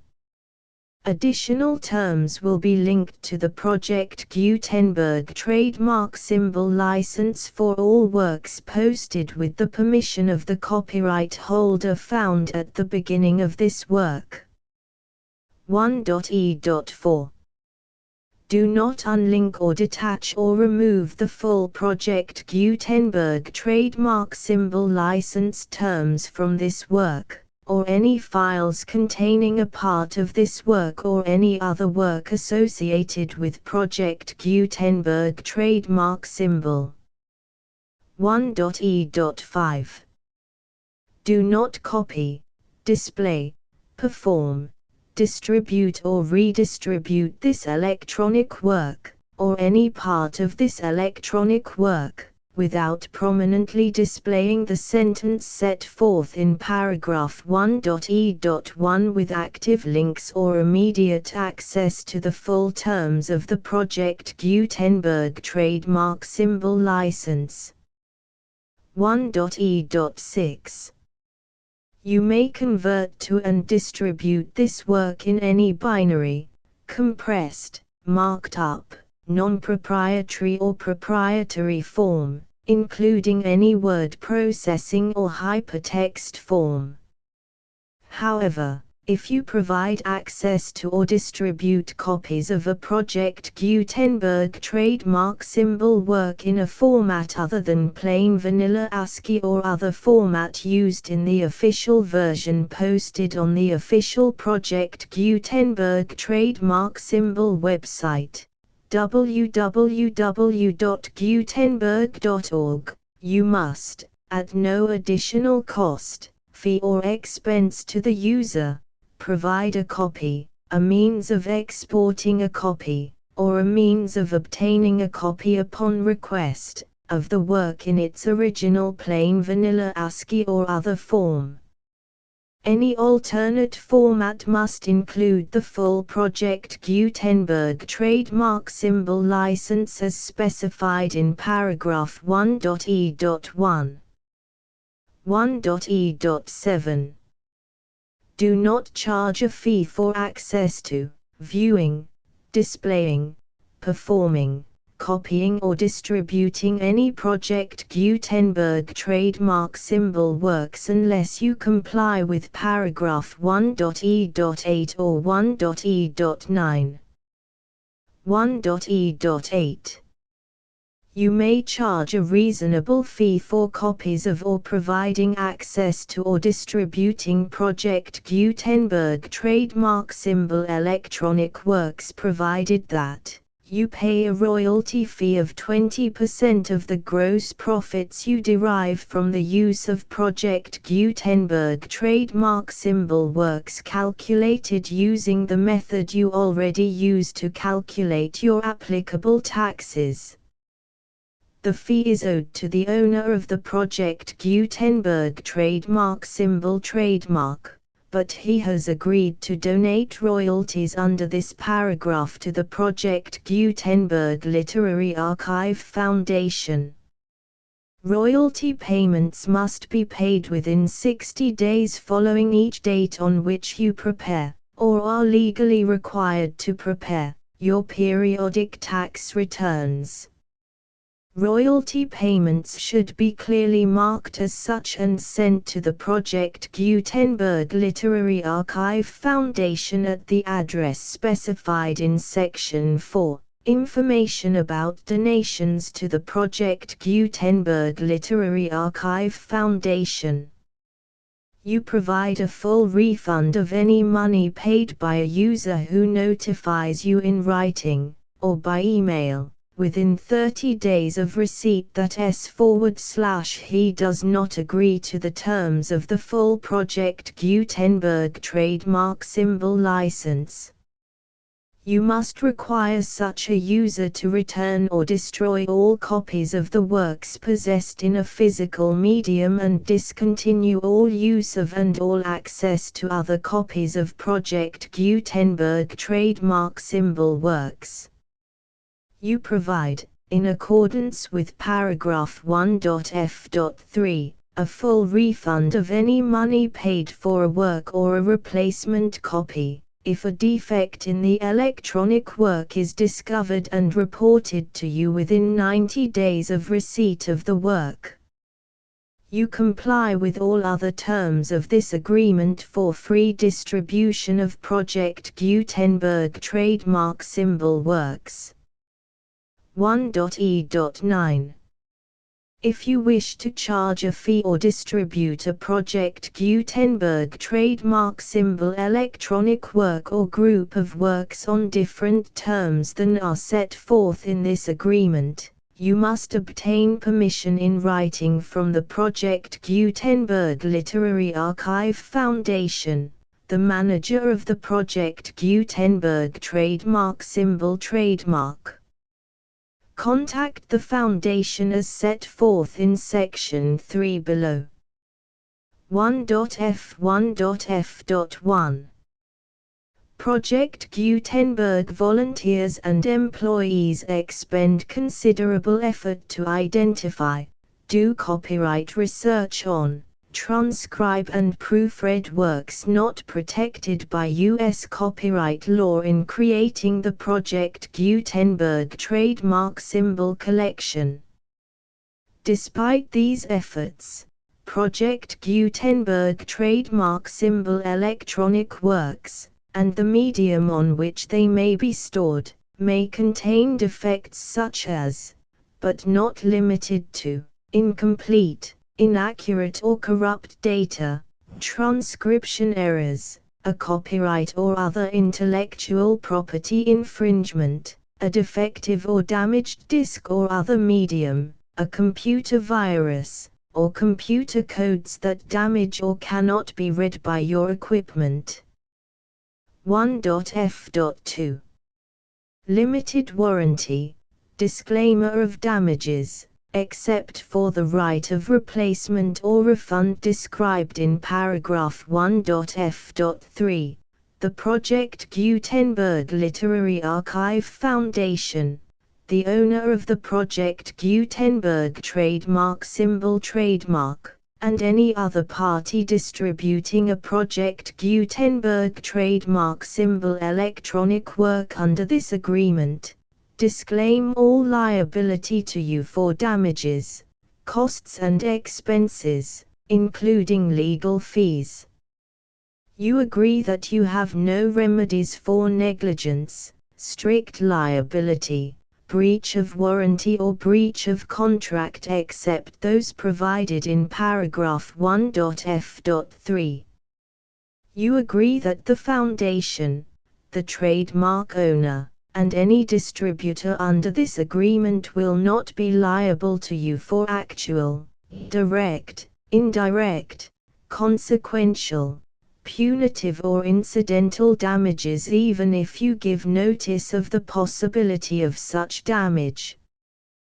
1.f.3 Limited right of replacement or refund. If you discover a defect in this electronic work within 90 days of receiving it, you can receive a refund of the money, if any, you paid for it by sending a written explanation to the person you received the work from. If you received the work on a physical medium, you must return the medium with your written explanation. The person or entity that provided you with the defective work may elect to provide a replacement copy in lieu of a refund.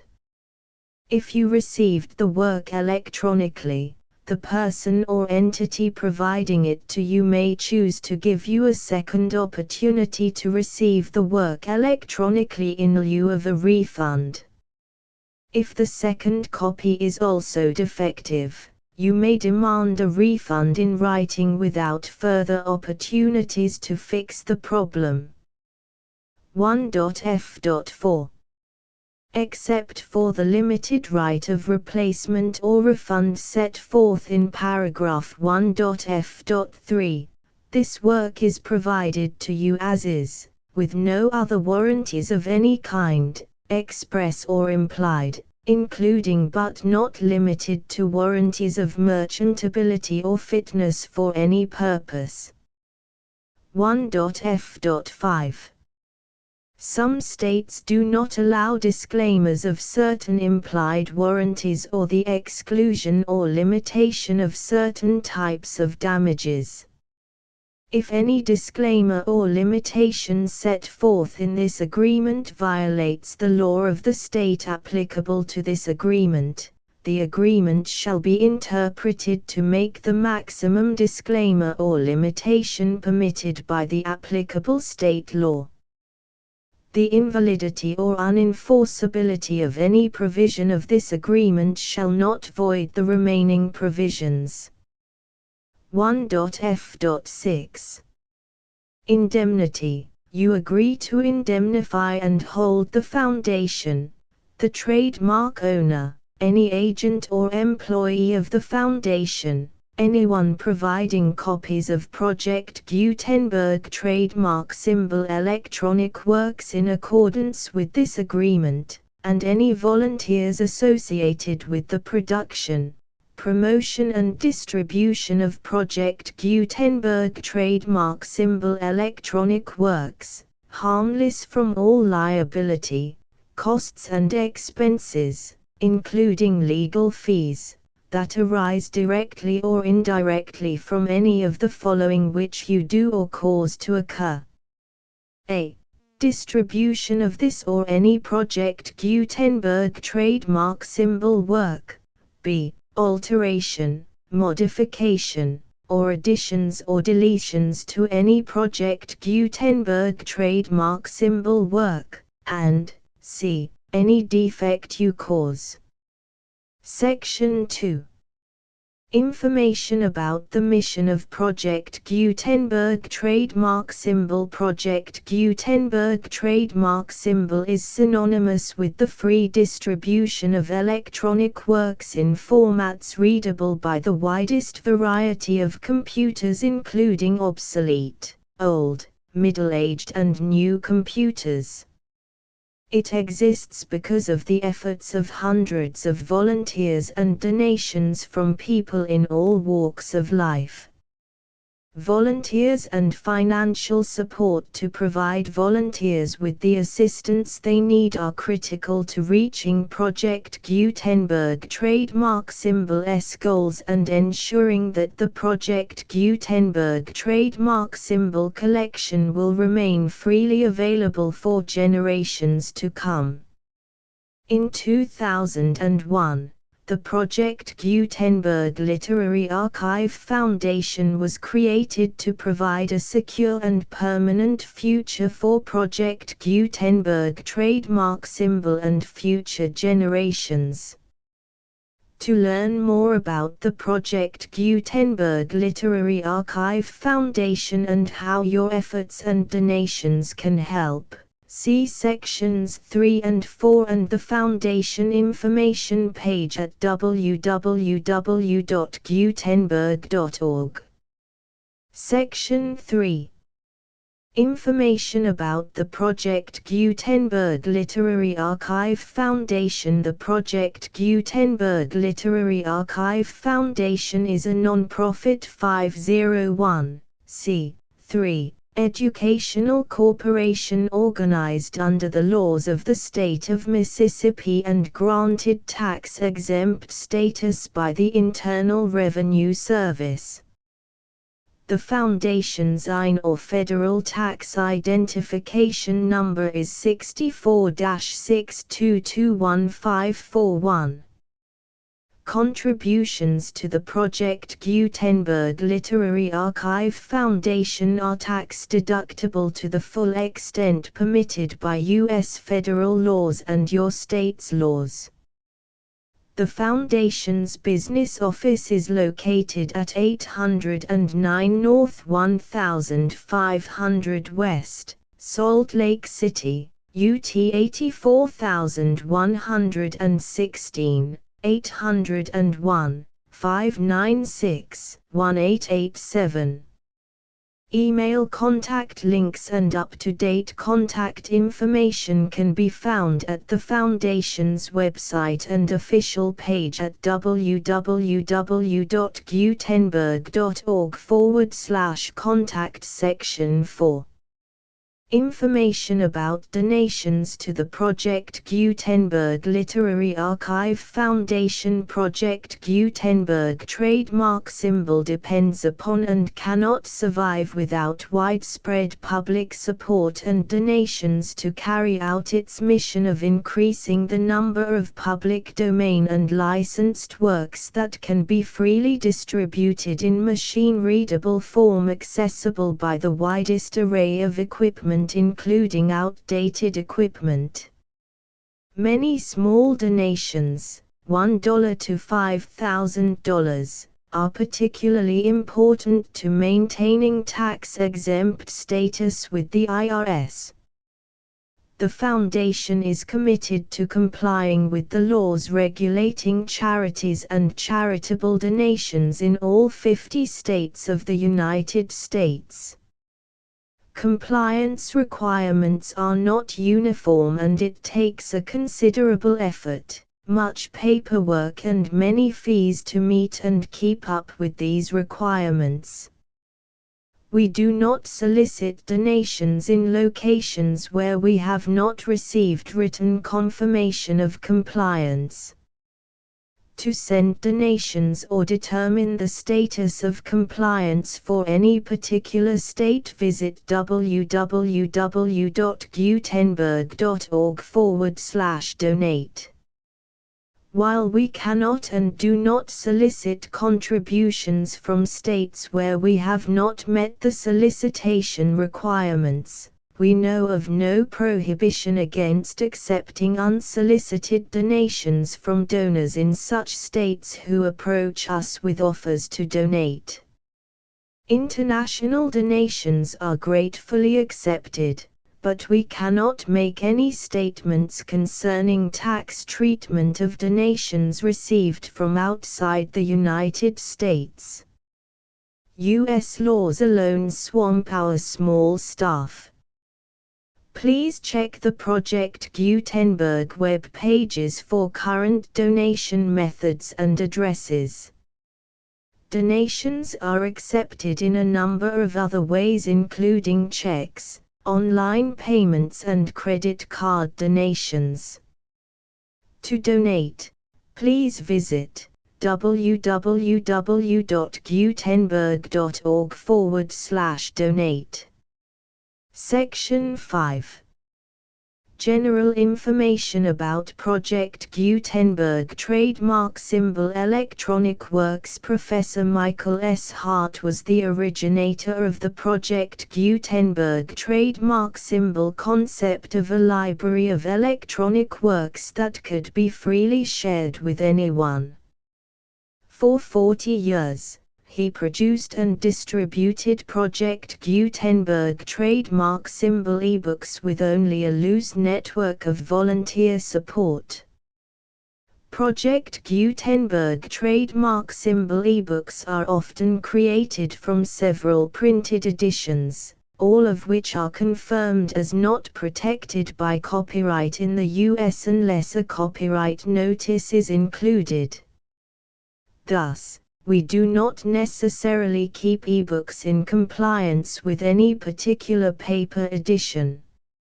Most people start at our website, which has the main PG search facility, www.gutenberg.org. This website includes information about Project Gutenberg trademark symbol, including how to make donations to the Project Gutenberg Literary Archive Foundation, how to help produce our new ebooks, and how to subscribe to our email newsletter to hear about new ebooks.